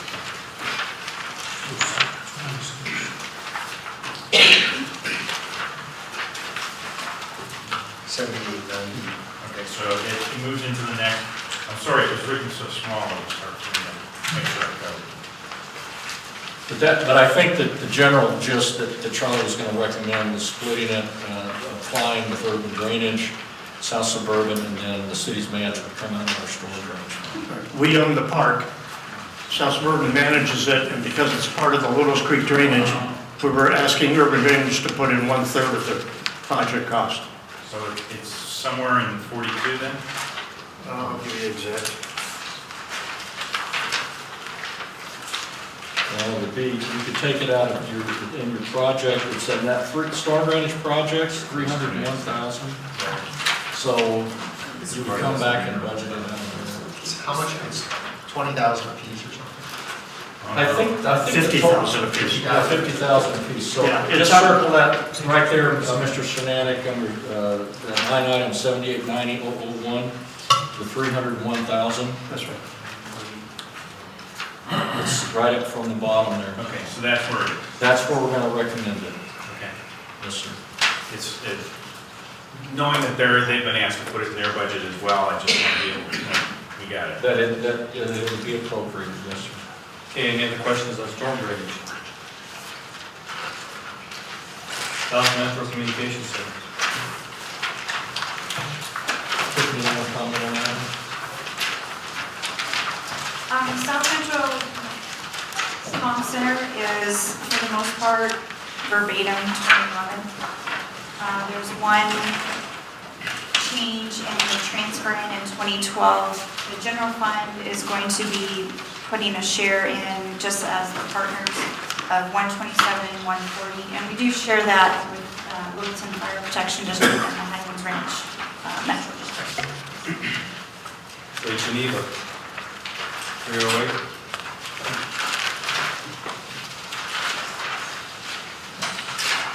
A few years ago, we transferred some money out of Geneva. In the process of doing that, we set the fund balance and we wanted to keep it. I don't remember what that amount was, do you? Yes, it's 3,500 per unit, and we have 28 units, so it's about $98,000. And in 2012, we are also going to be transferring some money back to the general fund of $94,540. But when you see on page 308, that 98,000 is the number that Dan Burden and the Housing Authority team feel comfortable with. So what we've done is keep that, if there's any surplus money in there, in the last 2 or 3 years, we moved it into the general fund. But Dan, we always consult with Dan, and they're comfortable with that 98,000 number.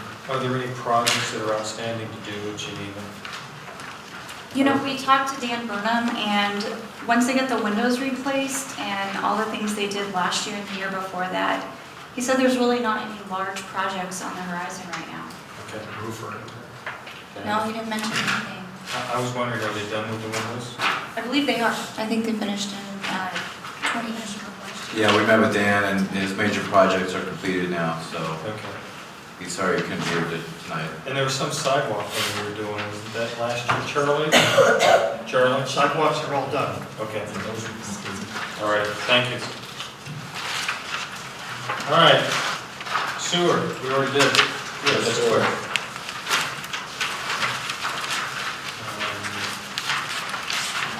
Employee health.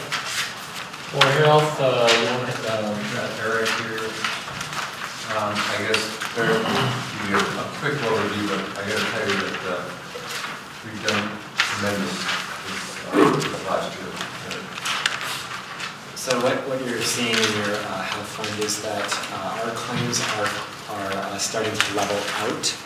And what that means for the 2012 year is a 0% increase. We're actually lowering our expectations for claims. Claims was our one area that we really wanted to manage.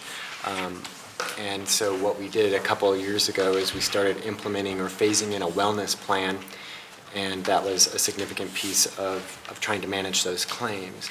We also did some education with our employees, and we've rolled out a number of those education pieces. The education pieces surround around teaching employees as well about how to contain costs for themselves, as well as how to contain costs for the plan. And what we do is we watch trends and we kind of keep on top of that. And so in a variety of ways, what you'll see is various things. This year we saw a trend where we had in-network doctors but out-of-network treating facilities. That's a new trend where they build their own facility. And so part of our education this year surrounded making sure that you were being treated at an in-network facility by an in-network doctor to contain costs. And then we also, a number of years ago, changed our prescription structure so that we could move people towards generics. You'll see in your packet, your blue packet, that we're actually at a fairly high ratio for generics. Currently, we're at about 70.8% use on generic drugs with our population. Where are you in that? No, but where are you in it? It's in the healthcare section, under the healthcare tab, and it is on the second page, the very last side of the second page. If you look at the page prior to the prescription, you're going to see that all our healthcare fund trends for administrative fees is staying stable. Our broker fees are actually decreasing. Our vision fees are, again, stable. Our stop-loss fees, those are always a bit tricky, but they're staying fairly close. So we had a slight increase in that, but overall, when you factor for the drop in our claims, you're looking at a 0%. Those last 3 or 4 that Eric just mentioned, he glosses over as just being part of business, but if you had watched him for about 6 days trying to negotiate with the brokers, it wasn't pleasant. It was tough negotiations, and I just have to commend him on the work he did to bring those costs in line where they should be. Because they do run a business, and they look to make money.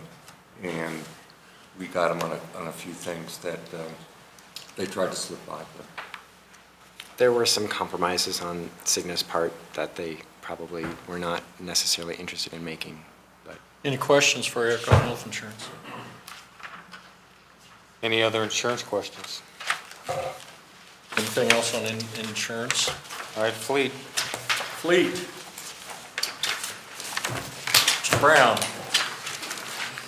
I'm gonna let you guys just ask your questions. I think you know the routine. If you need a refresher course in Fleet 101, we can certainly have Arlene and Alan give you a refresher. Arlene, why don't you come up to the table? You haven't had a chance yet. Doug, I think last year we sat with you and we talked to you about the Fleet Fund, and I think it was,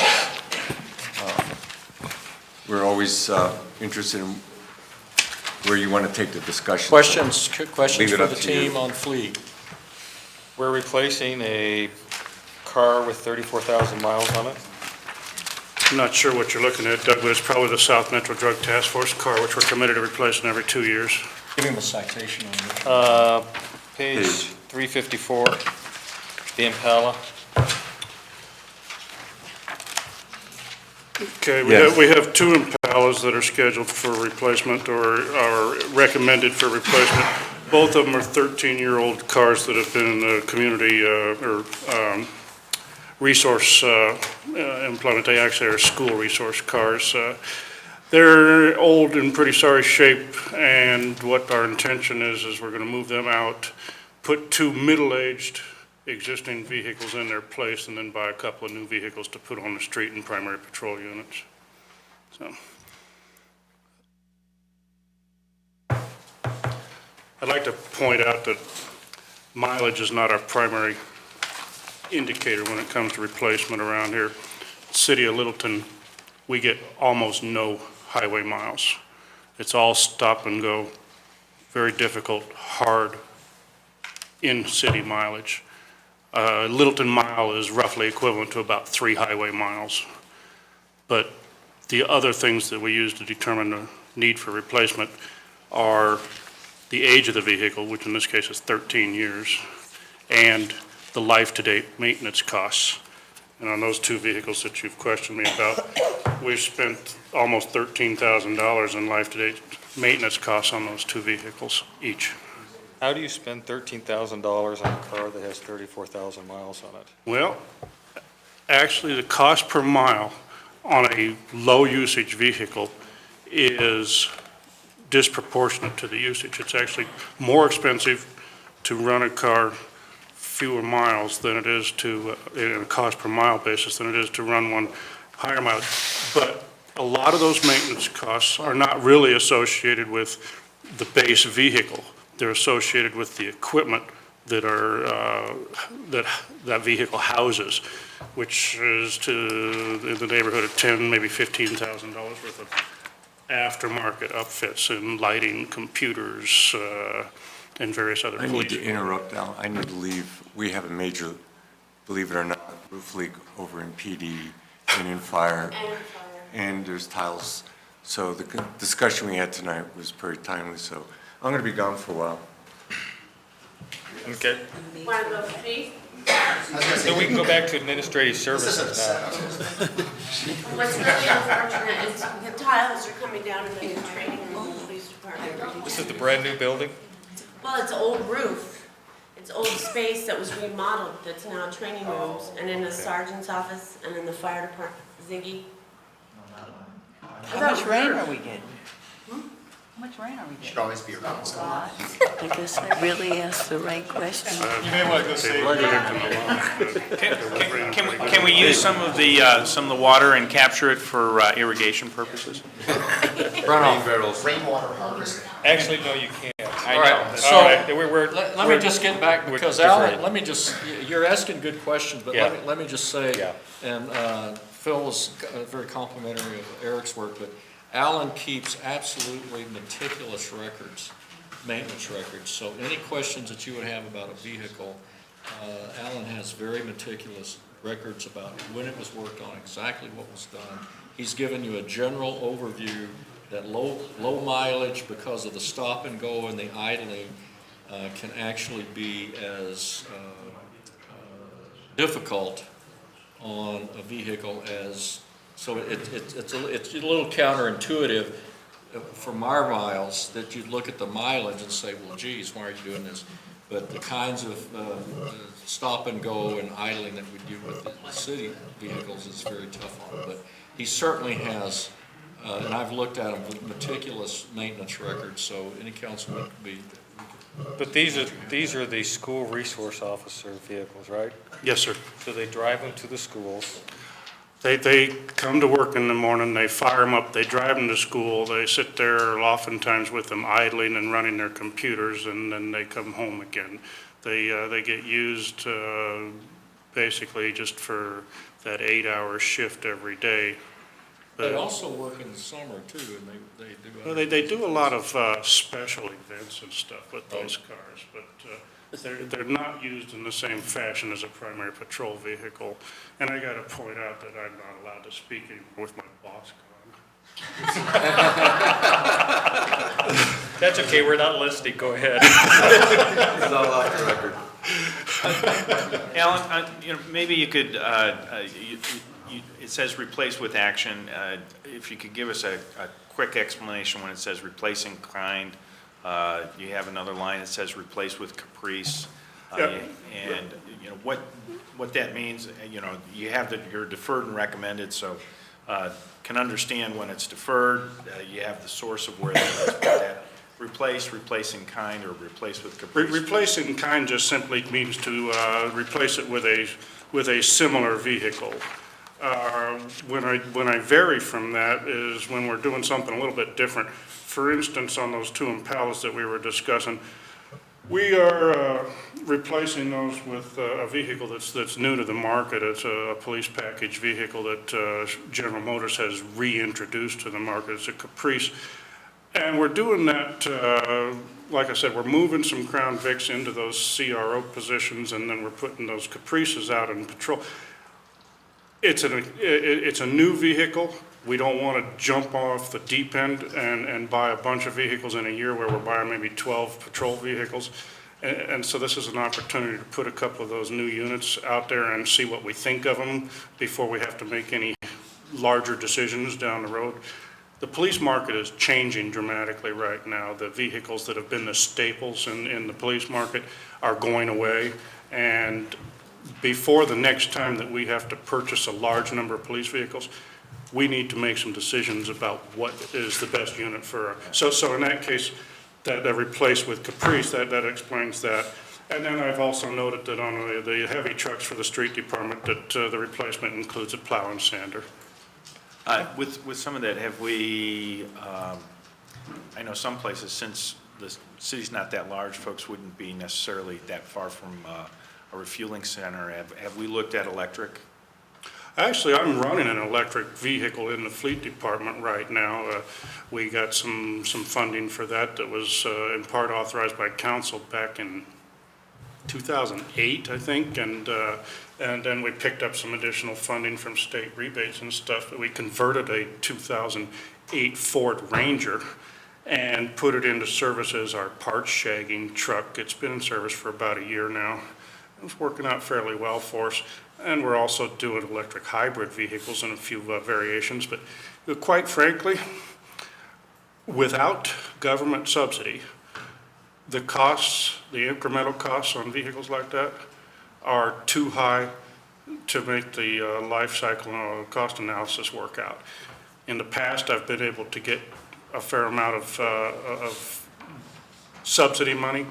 We put a couple of hybrid electric omnibuses in service last year, and I was able to more than pay for the incremental costs with dollars that I brought in from elsewhere.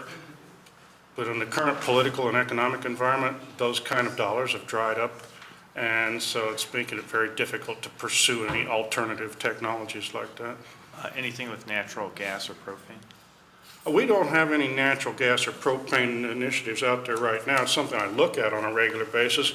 Quite frankly, my personal belief is that natural gas is not a good transportation fuel. It carries too many inconveniences and problems with it. And the truth of the matter is that in this particular region, the cost differential is not great. And it doesn't burn a whole lot cleaner than some of the gasoline engines that are coming out of Detroit these days. And have we looked at recycling the cooking oil from the fire department use? No. All right, the Ford Explorer. Ford Explorer is the South Metro Drug Task Force car, Mayor Clark. That is a car that we're committed to replacing every 2 years on the basis of, how do I put this? They don't want to be made. They don't want the same car out there for any length of time. We buy a used vehicle for that. It generally has about 18, 20,000 miles on it. They take it out there and put 60, 70,000 miles on it in a couple of years. We replace it again with a used vehicle, and I keep that vehicle in the fleet. So, currently, the last one is in my loaner fleet, and that allows me to get rid of something else that's older and more abused. So this one has 35,000 miles and it's 3 years old? It was 2 years old when we bought it. It'll be 70,000 miles by the time we get it replaced next year. They're gonna put 35,000 They miles run on it in a single year? pardon the technology or terminology, they run the snot out of them. He goes to California and all sorts of places with that car. Hey, having owned a street version of your BMW motorcycle, 1150, R1150s here, they're awful bloody expensive to maintain relative to, say, the comparable Honda. You guys looking at changing? Well, It's something that I've looked at, but it's not something that the police department is agreeable to currently. The ST 1150, the Honda ST is pretty The much Honda's same putting a police bike out there that I think's worthy of looking at. One of the questions is uniformity, and they want to avoid having a fleet where we've got 4 BMWs and 3 Hondas in it, and to some extent, I agree with that, but motorcycles, in my opinion, now I can buy a Honda a lot cheaper than I can buy the BMW. Whether or not the cost per mile for operation is any cheaper or not, I don't know. I doubt it, seriously. When we went from the Harleys to the BMWs, initially, it looked like we were way ahead of the curve on the cost per mile for operations. After several years of operating BMWs, I'm not sure I can stand in that corner any longer. I own one of each. My suggestion would be that the Honda is a much more economical machine to run. We had a meeting with the PD prior to the budget sessions this season, and it was one of the questions that I put to them, and they were not willing to pursue that. If it's something that the budget team or council wants to. Something council wants to make a directive on, and if you want to have, you might want to have input from your motorcycle officers, but. I'd throw it out there. I mean, I'm not gonna tell them what to ride, but on the other hand. We'll tell them the question came up, and you questioned, there was a question about That'd be fair. whether the extra expense for the BMW was warranted.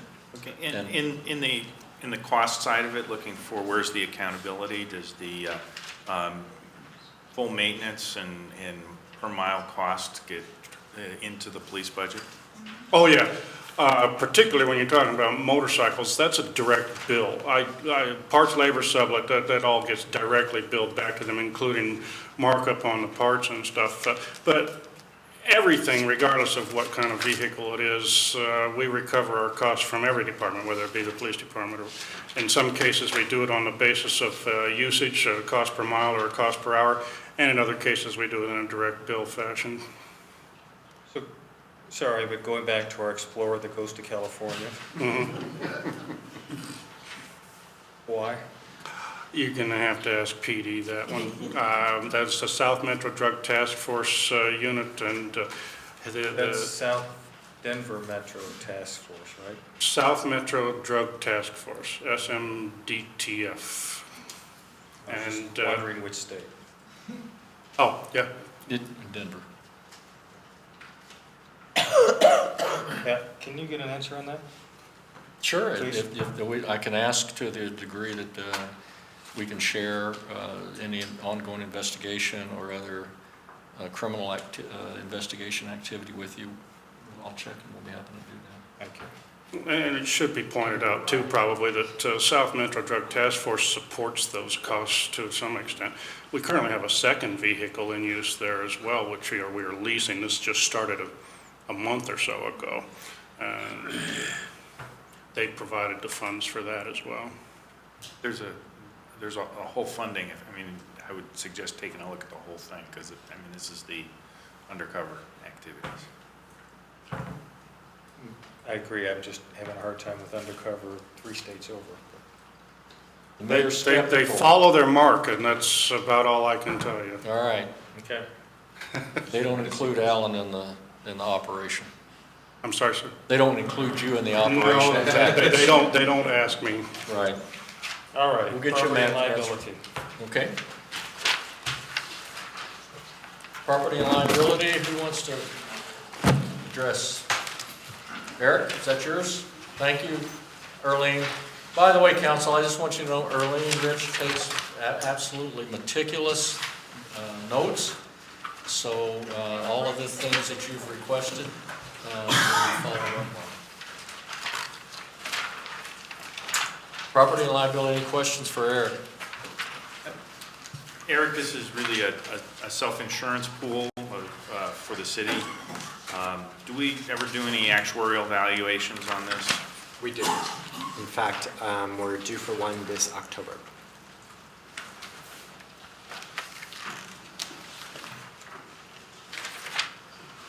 That's 2011.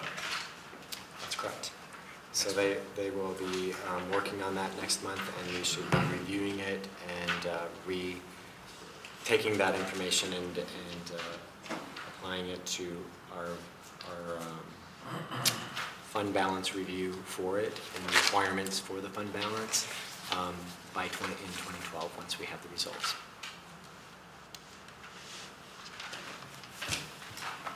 Okay. Whiteboard. Take care.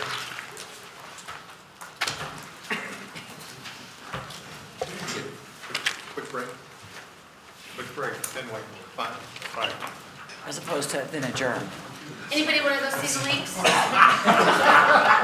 you up there real quick. Before I go on the roof, I want to see the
have a breakfast meeting in the morning.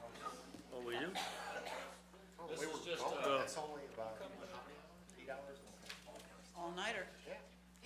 this is just a list of who's RSVP. This is your business breakfast. Larger. So I know you've been working hard this week, but you're not done yet. Okay, folks, let's see if we can get through the whiteboard stuff. And the editorialized whiteboard stuff.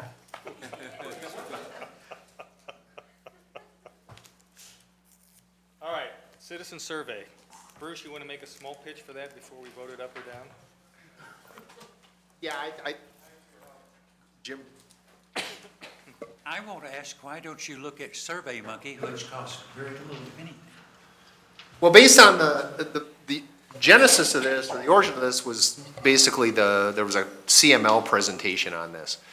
And I think Doug, Phil, you were there, I was there, Kelly was there, and I think SurveyMonkey, my understanding in terms of reviewing some of the literature, and there was a book that they were talking about as well, and Kelly's a better person to discuss this. I think some of the money is not just the software attribution, but it's also the professional development of the right types of questions in terms of what are you trying to ask and how are you trying to ask to get the information you want. I think there's more to it than just throwing stuff out there on an e-survey that doesn't cost a lot of money. But if you're talking the program that you and I went to in CML, the vast majority of those questions are fixed. Yeah. Because the reason they're fixed is because they are wanting to compare survey results that we get here with survey results with other cities around the country. There's a small set of questions that you can add, but 90% of the questions are already fixed questions. That was the program version that consultants were sort of talking through, but I think my sense of it was that we can ask anything, we wouldn't have to join that project per se. This orientation was, how do we expand the citizen dialogue to get more information about customer service and the value prop and what do people like and why do they like it and so forth and so on. Is Kelly running through? I'm right here. I'm sorry. Let's talk about the 15-ish. The National Citizen Survey for the $9,900 basic service. The basic turnkey process that covers all bases of the mailed survey administration, creating the survey, survey documents, randomly selected sample of 1,200 unique addresses, printing, mailing, data entry, analysis, creating report results, and comparisons with U.S. jurisdictions. And that's also the one where they adjust the answers of different ethnic groups to what they think the answer should be based on the population that they think would be represented. So, I mean, you remember that portion of it? It's not just the ethnic adjustments. What happens is you have a certain population distribution in your city, and your responses to the survey may not be in a percentage basis the same as what your city may be. And so what they'll either expand or contract the responses to, say, 4 particular demographic groups, how it might be adjusted. Well, so to be more specific, if you had a demographic group that had 2 people respond, but they thought that there was 3,000 people in the city in that demographic group, then they would take those people's response and they'd multiply them by 1,500 to get to the 3,000 people, assuming that all 3,000 people would respond the same that those 2 people did. So you don't actually get a survey of what's really there if you're using that packaged survey. The one thing that I'd correct you on that is you at least know that. They put credibility rankings that are there, so you get a qualitative factor. So if you have something that's underrepresented at too low a level, they won't actually explode that. So, Let me say it this way.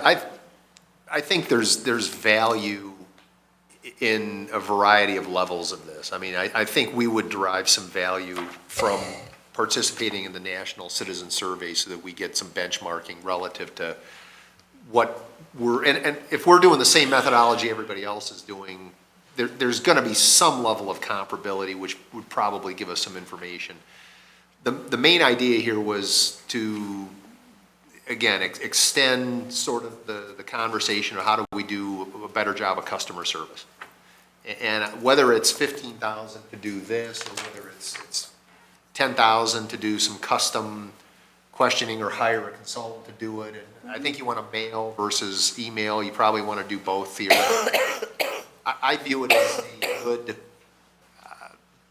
another tool, again, in the toolbox, to use that euphemism, that helps us figure out what people want, why they want it, where we're meeting expectations, where we're falling short of expectations, and what we might think about doing to improve our performance. That's essentially the orientation.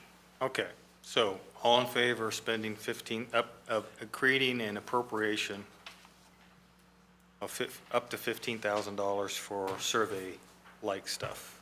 Raise your hands. Okay, 2. Opposed? Everybody else? Okay. Next item. Can I comment just quickly? If we're redoing, Kelly, if we're redoing the website, if we have maybe some additional ways to get feedback from people ongoing, my own view is you don't necessarily need to ask a lot of people. Sometimes a single comment is all you need, like Phil coming in and telling us the roof's leaking. We just need to act. I just want you to know how lucky you are, Peggy. All right, item number 2. Step increases. The step increase, council, we've made our case. I strongly recommend it to you. Again, I said that you know, the issue will be them falling further behind. I think it's an important morale issue, keeps us competitive, and so, you know, the staff's made the case. I strongly recommend it. I'm actually going to advocate for this also. I think that we need to treat all the employees basically the same. We gave nobody raises last year, including step increases. If we're going to give raises to the non-craft employees, for lack of a better word, then I think we need to also give raises to the craft employees. So I'm going to support this. Further discussion? Yeah, and as we go through these items, kind of a procedural item, you know, it's going to be adding to, which takes us away from a balanced budget. So yes. The question is, what are we going to take away?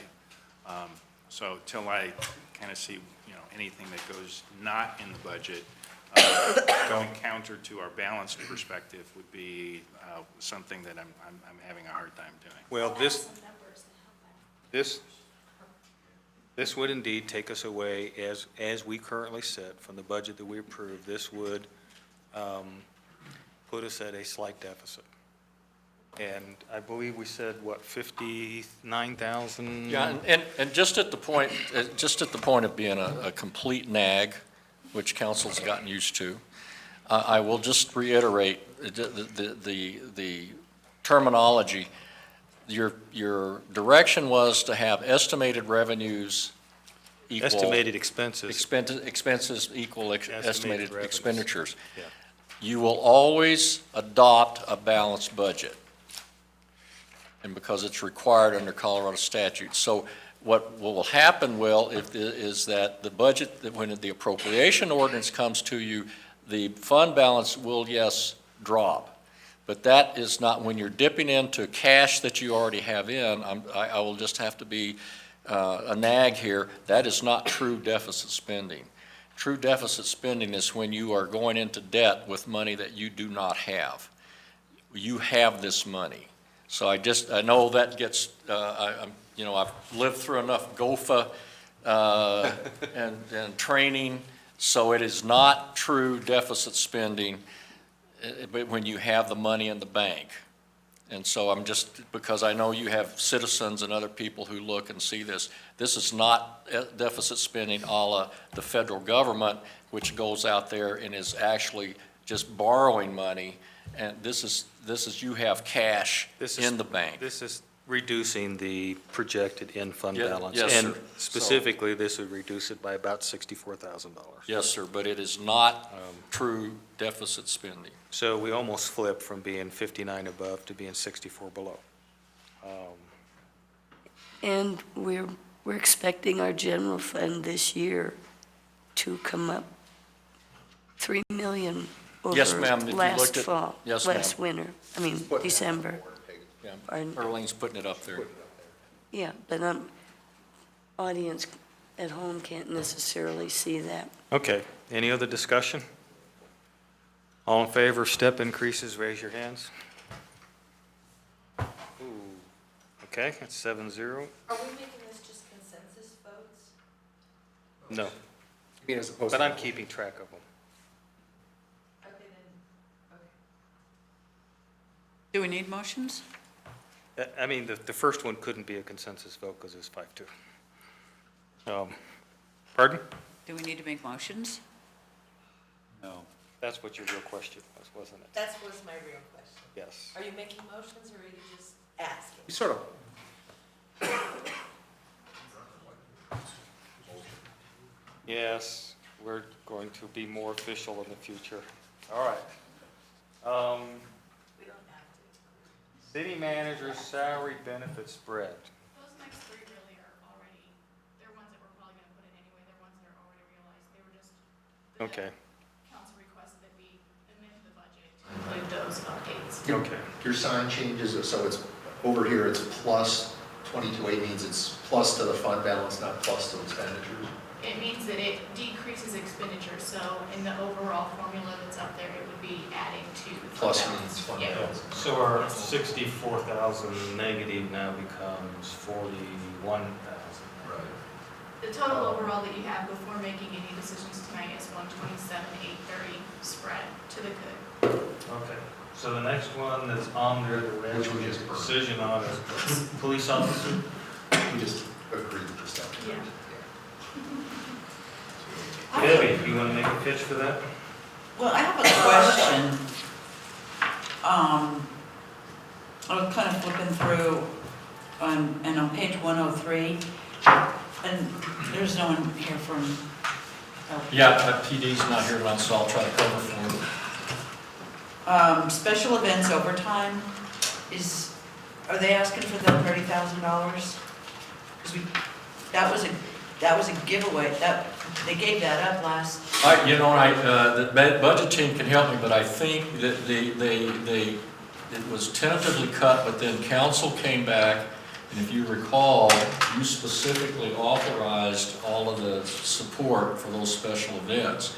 So the PD came back this year and said, well, we're going to put it in there because the track record of the council, and I can't remember what they were, but it was 4 or 5 special events, is we brought them to you on a case by case. Question Council- Welcome Week, Wild on Little. Right, there you go.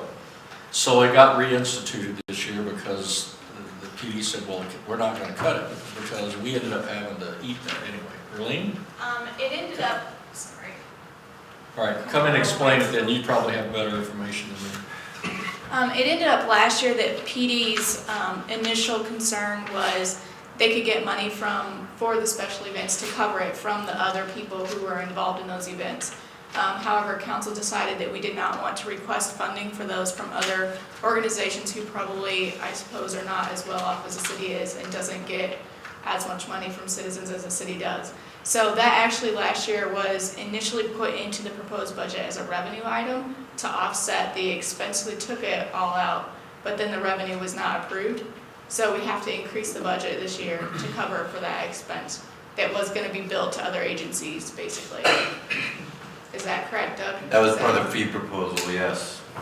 And if I could add too, that police cut the overtime for the 4th of July show, but we didn't cut, because they were cutting their budget and I was cutting your budget. We didn't cut the money out for the 4th of July show, but they cut the overtime out, so they sort of had to step up to the plate on that one. So this officer are we just eliminating a position or are we laying off an officer? It's a budget number. We're already really, we're not even at full strength anyway. And so if you remember the discussion that we had with the chief about the pipeline, because we've authorized that again, but because by the time they actually recruit, and it takes 6 to 7 months to recruit an officer. So this is not a sworn officer that's on the force today that's gonna leave.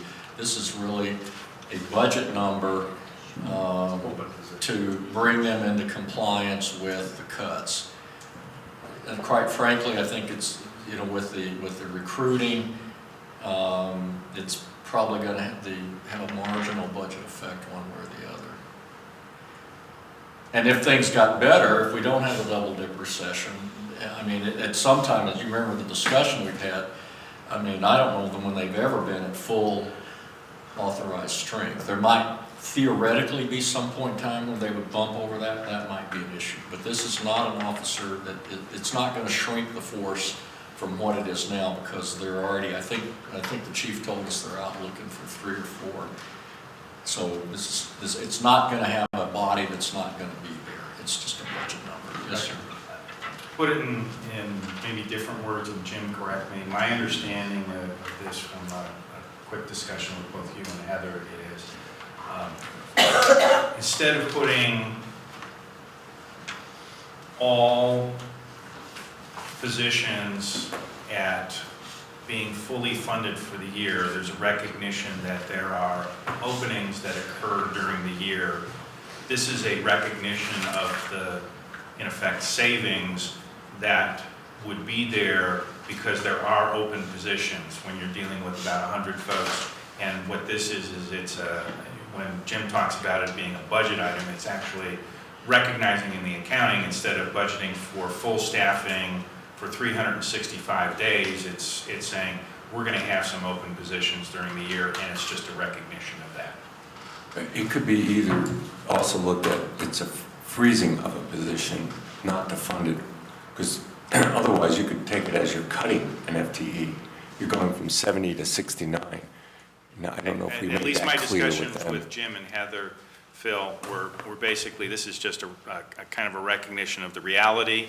It's not a cutting of any position or freezing of any position. It's just a recognition that the reality is we're not fully funding all the positions for the full year at 365 days because there's going to be some level of turnover. Jim? I think the only thing I would say to you, again, I'll just be very candid, is just what I'll call the political optics.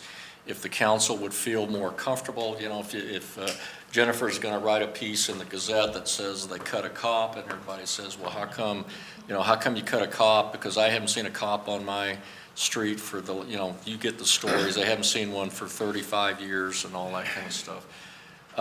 So, I mean, quite frankly, if you want to just have it in there for the optics of it, it's not going to have a big impact. If you feel more comfortable, we just stay at 70 FTE.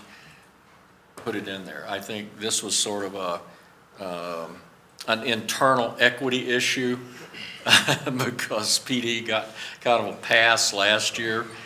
But the reality of it is, the practical side of it is, I'm not sure it's going to have a big impact. The only time it would have an impact is if, and it's never happened in my time here, if they were to start bumping actually against the pipeline.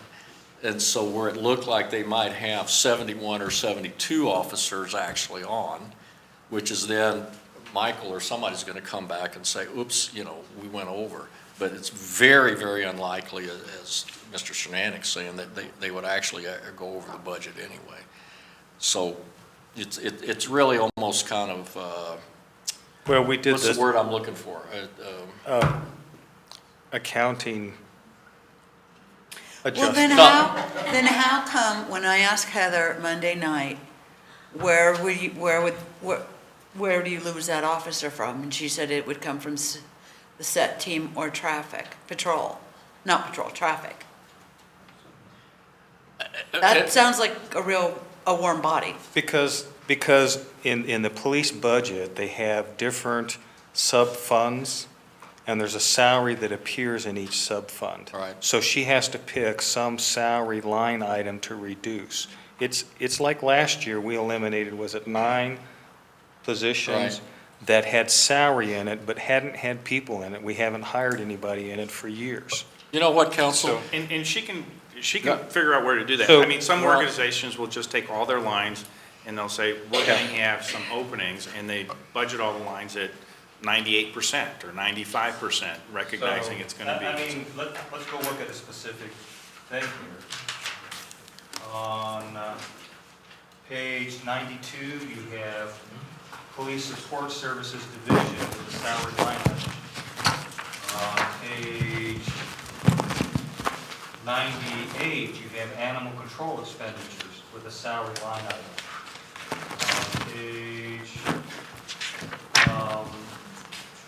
102, you have Patrol Expenditures with a salary line item. So she's going to pick one of those salary line items and reduce them by whatever that amount is. So when she said, I'm either going to take it out of SED or I'm going to take it out of traffic, what she's really saying is it's going to be a reduction in a line item that appears in one of these cost accounts Right. that's in here. But Jim's got a point. Headline is, we laid off a cop. Well, You know, and the headline is you deficit spend. So, and I don't agree with either of them. So, you know. The headline is, we gave raises and laid off a cop. Yeah, in my mind, I'd recommend you put it back in there, make it good, everybody's comfortable. You don't have to have anything that says we cut a cop. Put it back in there, and it's gonna have a very marginal impact on how much money you're actually gonna have. And, but I let the muscle people in accounting, they brought PD to bear and said, well, but you cough it up. But, I mean, we went through this last year. There is a budgeted deficit or difference between expenditures and revenues, and there's an actual difference between expenditures and revenues. What we really care about is the actual difference between expenditures and revenues. But the way you get to that actual difference is by changing the budgeted expenditures, because that's what's authorized to do this. So if we're really intending to get to certain thresholds for our fund balance, and we're really intending to try and make expenditures match what the revenues are because we're concerned about the economic uncertainties in the future, then we have to change the budget. And if we're taking money out of a line item where it represents a person that has not been hired or been in that position for years, then if we don't do it because of a headline, in my opinion, then that's pretty bad. At least my understanding of this is there is absolutely no change in any authorized positions. No, that's No, not correct. that's not true. There would be, if you cut this, then if somebody's got the 2011 budget, which is in the back, you go back there and it has FTEs. So Mr. Von Savage is going to have, you're going to have this chart back there, and instead of 70 sworn officers, it's going to have 69. But that's just like accounting. Didn't you guys give up a But I'm position last talking year? about optics as opposed to. That's just like accounting had a open position that had a salary appropriated for it that they didn't fill, that we cut, that didn't have a person in that position for a while. And we did that to a number of different departments And that's a last year. freeze. Pardon? That's a freeze. You can take any position. Well, it's not, because It's not Phil, when really we a do freeze. freezes, we still leave the FTEs on the books. Right. So And that's what I'm saying It's is- different, but no, so that's, we're mixing apples and oranges here, because what was recommended was a cut. When we froze positions in the authorized strength, the FTEs still showed up, we just said we're not filling them. Yeah, I agree with that. So that would be another way to do it, would be to leave it on the books, the FTE, but say it's frozen. That's right.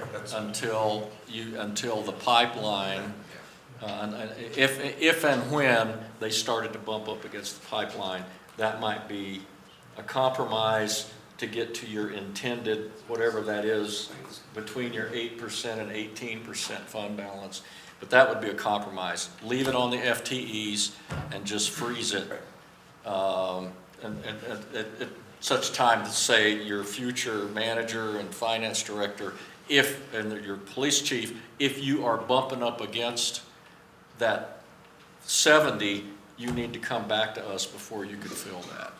So that, to me, that's a compromise that might work for everybody at the table here. Bruce? Just make sure I understand this. What we're basically doing here is the budget, LPD came in and basically said, we're taking this, we're eliminating this unfilled position from the budget. This is a vote to put that back Yes. in the budget. This is a vote to bump the salary back up by $77,000. With all due respect, and I understand what you're saying, I'm gonna have a hard time, if the cops are saying, we don't need this position in so many words, I'm having. They're not saying, no, sir, no. Oh, they're saying it's not in their budget request. They are saying that they were told that they needed to fess up from last year, that the chief is not gonna say she I doesn't say understand, this. but the budget submission we're getting is down one, and we asked her point blank, can you get it up from non-salary related activities, and she said no. So think of the choice between funding BMWs versus Hondas, Right. as opposed to having a person or not having a person. I look at it as, the question was, is there a change in service level? The answer to that was no. Right. This is a choice on which line item within the police budget they're looking to provide the balance. Okay, Yep. and they're playing the accounting game, and they understand it. I personally understand it as no change in position authorizations, it's just a recognition, here's how we're gonna deal with it. No, well, No, that's, you're it is still not it saying is a it quite. change in position authorizations, Yes. but it will not affect Okay, the current personnel that exist. Because they have more positions authorized than they have filled. Right. By people right now. So, because I love my police officers and they look at everything in very black and white, if you cut this, it will be a change in authorized strength. Yes. Would you say Would it make- what you started to say about 2 minutes ago about what was done last year or not done? I mean, I think I know what you were saying. And so why this is this year? Last year, if you recall, on the council, when you were going through, and we had on the second night, you said, we need more. And we went back, and if you remember, all the department heads, we did a mad scramble, and everybody had to come back up to meet that cut budget. And in fact, PD was kind of given a pass, and I can't remember what we called it, Doug. Yeah, they had a couple of one-time only changes where they deferred some lease payments on vehicles for half a year, then they also deferred some hiring of officers, of 2 officers. So together, those total about $150,000. And what the budget team did really press them this year, because our direction last year was to really shrink your departmental budget. And their approach at the end, it got to be such a last-minute thing that they found some money to do it on a one-time basis. So we cautioned them, and we asked them to come back this year and to make a permanent change to their budget, like And the other accountants departments never had to make. And so it was an equity issue, and to their credit, they were able to come up with this option. Hey, Bruce? I understand what you're saying, but I want to make a clarification. If we don't vote this in, we're not cutting. We're basically agreeing, we're not replacing something that was included in the budget submission. So Yes. essentially. The motion that's going to be made in just a second will be to increase the money in the We're not cutting, police. basically. Yes, sir. No, you're right. The way you're stating is right, because this position is not in the recommended base budget that you were presented. Yes, sir. Okay. Debbie, you want to make a motion? Well, my question is, it will have the same effect on the budget if we call it a freeze, right? No. It will just show that we're not losing an FTE. No, because if you add it back in and then freeze it, then you have $77,000 higher expenditures than what you had That you're not before. going to use. That, yes, so you have budgeted expenditures that are $77,000 higher than what you had before. So, We're talking the difference between budget and actual. but this is the same thing that we did last year on other positions Yes, sir. in other departments.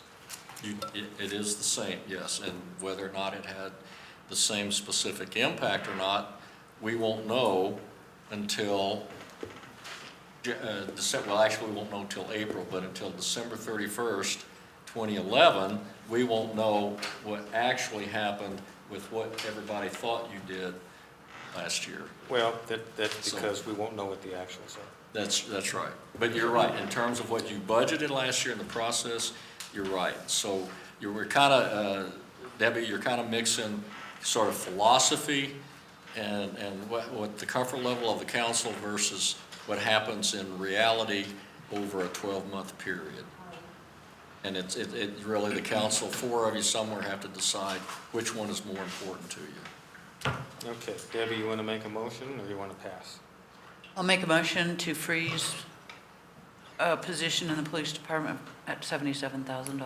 I mean, $7,700, $77,000. Oh my God, me and the zeros. So you're making a motion to add $77,000 to the expenditure. I'm making a motion to freeze a position. You gotta put it back in. That's how I want it phrased. I know what it means. You can't phrase what isn't in reality happening. You have to put the money back in order to then freeze it, because it's not in there now. Then you make the motion. I'm not going to vote for it. Doug, did you have a Make whatever. clarification you wanted to offer? Oh, I just had another idea, it would be just a one-time only change again, but you could do the same thing that we did with this year's budget, and just ask the chief to defer some positions that are already vacant, just defer hiring for those positions. And everybody would know it would just be a one-time only. Well, but that still doesn't, The situation. that still doesn't change the budgeted expenditures that get summed together, that then compare. Well, that would change the budgeted expenditures, because we could defer the hiring for half a year. That would change the budgeted item for that officer to one half. So you'd have two officers. So you would actually, the appropriation ordinance, you would actually appropriate less? Well, we'd have the same amount of appropriations that was in the proposed budget for police, but in essence, they would be deferring, they wouldn't have an officer for a full year, it would just be 6 months for two officer positions. That they wouldn't fill. That they wouldn't fill. Which- And in reality, but it's gonna happen they haven't filled them anyway. already. In reality, they're gonna have the salary savings anyway, because they're not gonna hire till July or August or. This is basically all smoke and mirrors so that we can get a headline or not get a headline, what it amounts to. It's either, it's not in the budget now, so the question is one way or the other, do we want to add it into the budget? I'll make a motion. All right. Okay. I move that we accept the police budget as presented, which includes no detail of any reduction in positions. What? Yeah, because that's not true either, so is there a second for that? There's no detail in here that says there were a reduction in position. Yeah, there is. Yeah. There is. All right, Which all detail? right, I'm going to make Debbie's motion for, so that we can get He's off the. made, do we I have no made second for mine. his? There's no second for that. All right. Then you make your own. Don't make one for me. Make your own. Okay, go for it. Make your own. I made one. Didn't get a second. Moving on. All right, we're on the next item. No.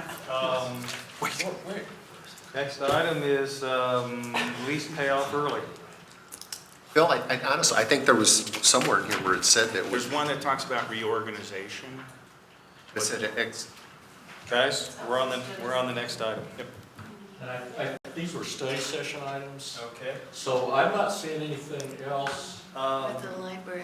The library projects, because what we need direction on tonight is what the accounting and the finance team then is going to start preparing your 2012 appropriations ordinance. So that's, I'm not seeing, these are directions to staff to come back, but this is actually related to the specific appropriations ordinance that they will bring to you on October 3rd. Okay. Jim? Let me get a clarification on what Arlene put up there. On her summary over on the left side, shows that we have $127,830 that we could spend and still have a balanced budget. We burned Wait a minute, I'm talking, you hush. So we put in there $123,100 as an addition, which would be subtracted from the $127,000. So then if we went to the library projects, which only totals $4,400, we've got almost as much room to cover that in the proposed budget. And that would include all the library projects and the step increase without changing very much of the bottom line of the budget. Exactly. You'd end up with a $270 shortfall. Negligible for an estimated Oh, yeah. $47 million budget. All right, Jim, do you want to make a motion, or do you want, Peggy, do you want to make a motion? So, it's okay if I do it? So I move that we add to the budget from page 181, 182 from 181 and 1 from 182, items 7, 8, and 11 totaling $4,400. That's for library items. If you want to get the names of them, I think we're okay. These It's are, been moved and seconded to add $4,400 in expenditures for the library. Discussion? and I said this yesterday, we would have some staff savings, I think about 0.35 from two of those combined, and then a teensy-weensy bit from the third one, but essentially about a 0.35 better staff utilization by providing more efficiency through these things. Okay, further discussion? All right, all in favor of adding $4,400 of expenditures to the library, raise your hands. Jim, keep them up. Jose, Bruce, Peggy, Doug. Opposed?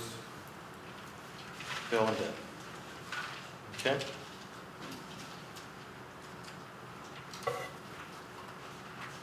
Question, is the weed, that's a study session?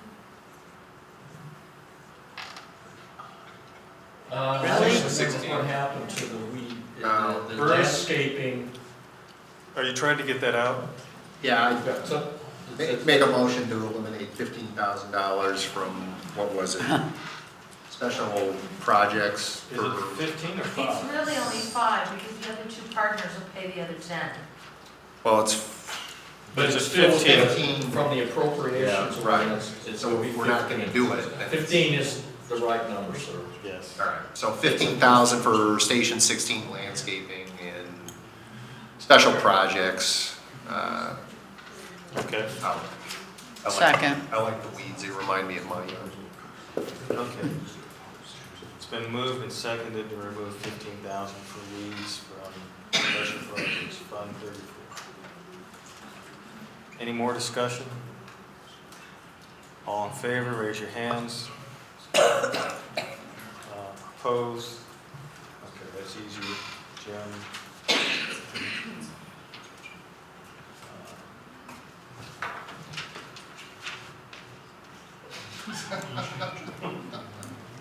I think that means that little line means you're gonna ride your motorcycle over them, chief.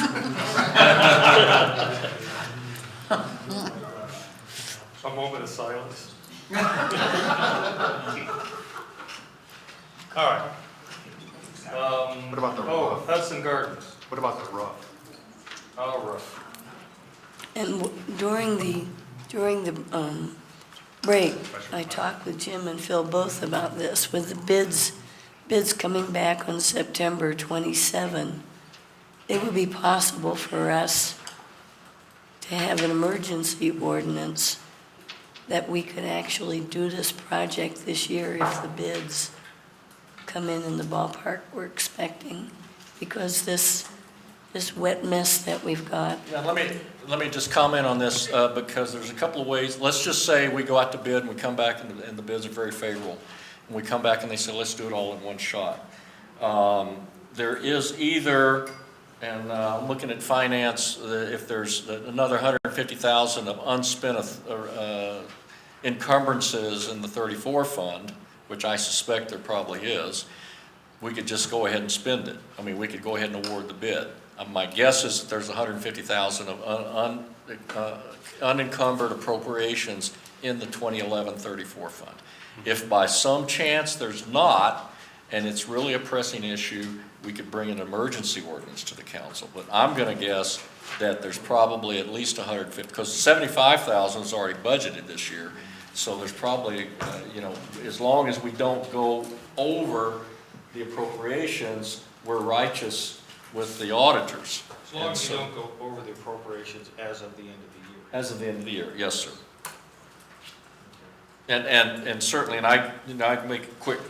Looks like there's plenty of room. But the finance team could come back and tell you whether we're bumping right up against that, or whether it's really comfortable, or whether they could clean it up when Doug and they come back with your cleanup ordinance in November, when they kind of reconcile everything and get everybody a clean slate to get ready for the auditors to come. What was the estimate on that roof?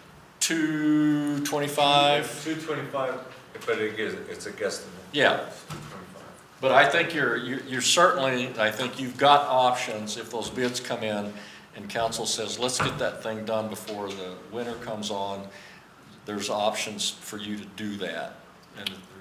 And for the viewing audience, I'm not sure that we said some of the things about the roof for them to hear, of what we discovered when staff went out to look at what was going on in the rain. Phil, do you want to come up to the mic? And I guess it's an old story for us, but not for the viewing audience. There's just certain parts of the building, and it's mostly over where the police station, the new renovated wing, not the new addition, but the new renovated old wing, and over fire. And also in our city clerk's help from the office. stage director there. And those areas, we've already got possible some damage to a computer. There's equipment, there's furniture, there's carpeting. We can go back and I can tell you the history in the fire department. We replaced the carpet and some of the drywall at least twice in the last 3 years. So we need to get the roof fixed. It's leaking. There's a puddling on the roof. If you wanted to look at the roof, you could actually see some dips in the roof. It just needs to be done.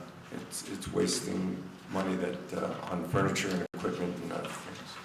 Thank you. I just wanted people to hear that. Yes, ma'am. It's an urgent issue.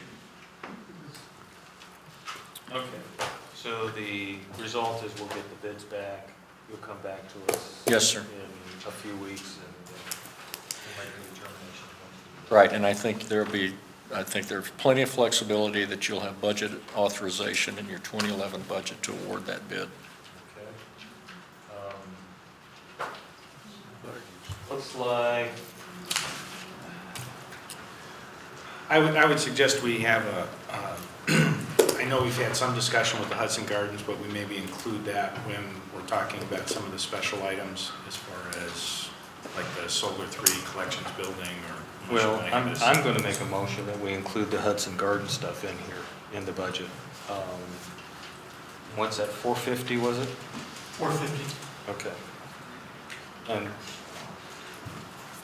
so I move that we increase the open space, added expenditure in open space line item for $450,000 for Hudson Gardens projects. Second.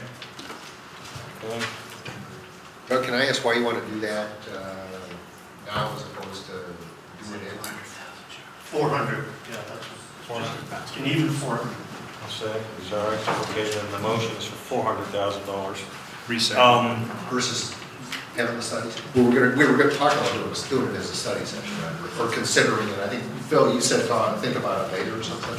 I'm willing to, this doesn't impact our general fund balance. Right. And so what it does is it uses funds that are restricted in their use.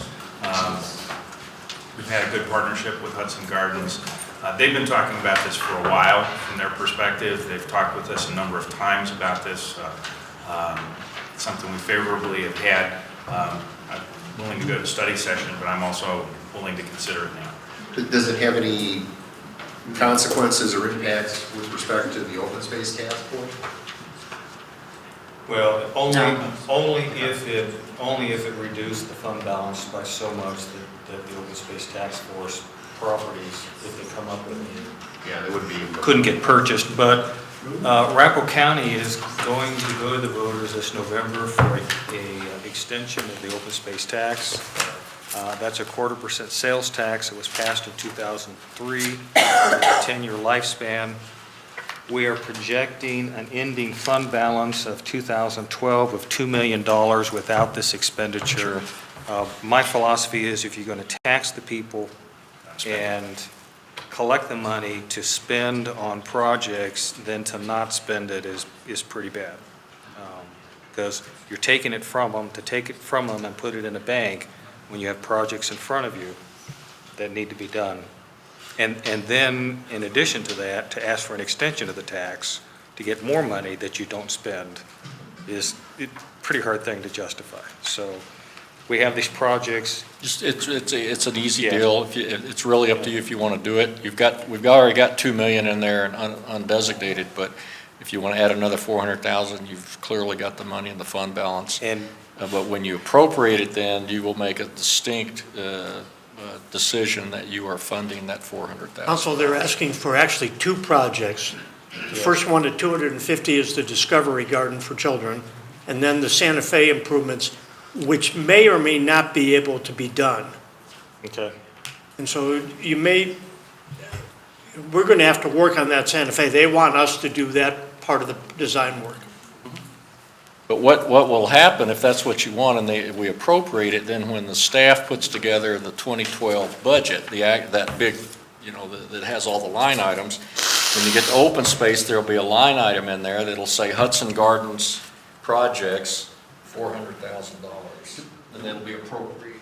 Do we have the bandwidth to do what they're asking us to do this year? Actually, the bandwidth? In other words, can we? Do we have the staff resources and time to be able to accomplish? You would have to consult. We can't do it. That's my question. Yes, we would have to consult. Pricing would But Councilman Stallman, I think what Charlie's saying that there are technical issues there. That project may not move forward. I mean, it may go slower. All right, so you want to do the full four or just the? I want to put the full 4 in there, but my expectation also is that we go to South Suburban and we say, Hudson Gardens is your entity, you need to pony up some of this money too. But I think we put the 400,000 in. That indicates that we're willing to, we're committed to the project and then goes forward, or it doesn't, depending on whether they have the bandwidth or not. So, Jim, how would it work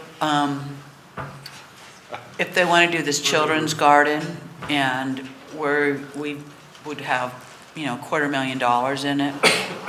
I think it would be appropriate for us to have some sort of recognition with that. It's would be a nice marriage with the recent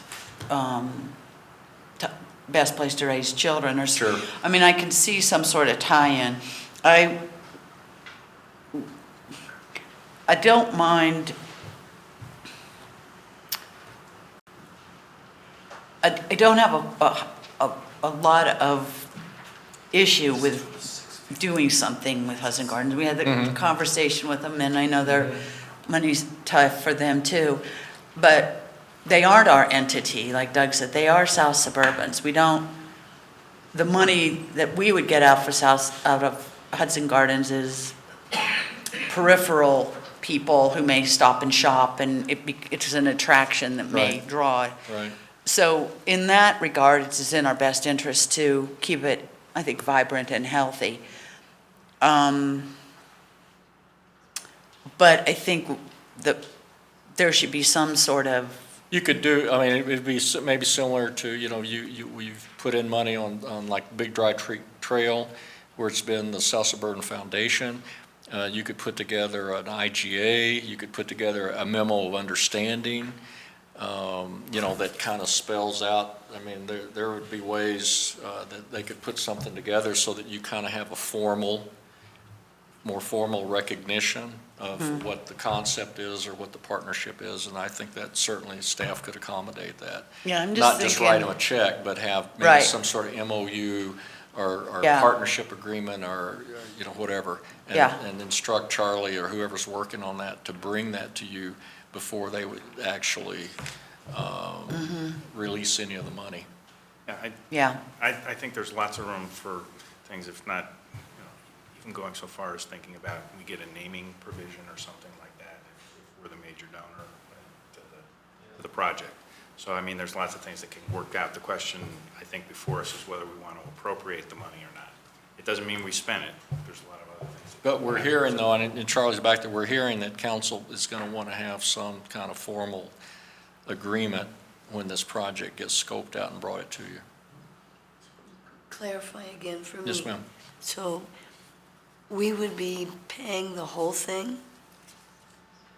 No. My hope would be that South Suburban should contribute some money to this, Then again, the total cost, but we would be authorizing, we would have an expenditure line item for the whole amount. You would have the money appropriated, but right, you but would how not much have is the to, project?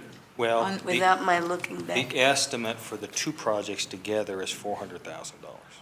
you'd Well- probably see them in two phases, Dr. Cole. I think the Discovery Garden is probably further along. They could bring that back to you and present that budget to you in detail. Then I think the council will have the option of saying, is South Suburban or somebody else going to pitch in? And then, as Charlie said, the other one is kind of dealing with that frontage and those big Yeah. utility lines on there. So I think these would come to you So- in different packages. Okay, no, and I understood that part. Yes, ma'am. So again, we're putting it in the budget, we're not authorizing it yet, or are we? Well, what you would do, just like when you approve with the undesignated, that 2 million, it's appropriated, so you can spend against it. But you don't have to release that money. Okay, that's what until I'm you've meaning, given them- because I would really like for them to pony up a significant chunk, that this would be a joint. Then Can I I, think, yeah, so, in the budget book, the cost of that garden is $750,000, which makes that little weed problem seem pretty cheap. You want to add it back yet? They want 250,000 of our share back. They've got 75,000 of Hudson Foundation funds. And then they've got donor contributions of 325. So we're not the major donor on it. We're probably the major single donor because they're donor funds. So it is a collaboration. And then the corridor is 150 from us and 25,000 from their foundation. Okay, I missed that, so in that case, they already are getting other partners in here. So it probably would be the whole 400,000. But once again, you've got $2 million right now as the budget sits, ending fund balance at the end of 2012, and that's with a $2 million undesignated open space purchase. yes, sir. So, And you have no idea of knowing whether they can raise the donor yeah. money, so. They may be using our, As matching to go actually start a campaign. Yeah. Sure. Okay, any more discussion? All in favor of increasing or adding expenditure in the Open Space Fund 19 for Hudson Gardens for $400,000, raise your hands. That is unanimous. All right, Is there anything else that we need to cover? Then we're adjourned. All right, council, I know you've worked hard. I'll just remind you, you have breakfast. And I would like to say that I think that the staff did an excellent job preparing the budget. I know it's difficult to do a constrained budget like this. The budget team did a fabulous job preparing the documentation, having the little letters next to the line items that we can then refer back is great. Thank you for doing that. Kudos to everybody. Thank you. Thank you, Mayor. Thank you Appreciate very it. much. All right, See you we're for adjourned. breakfast, council. If we stay here 5 more minutes, we don't have to go home.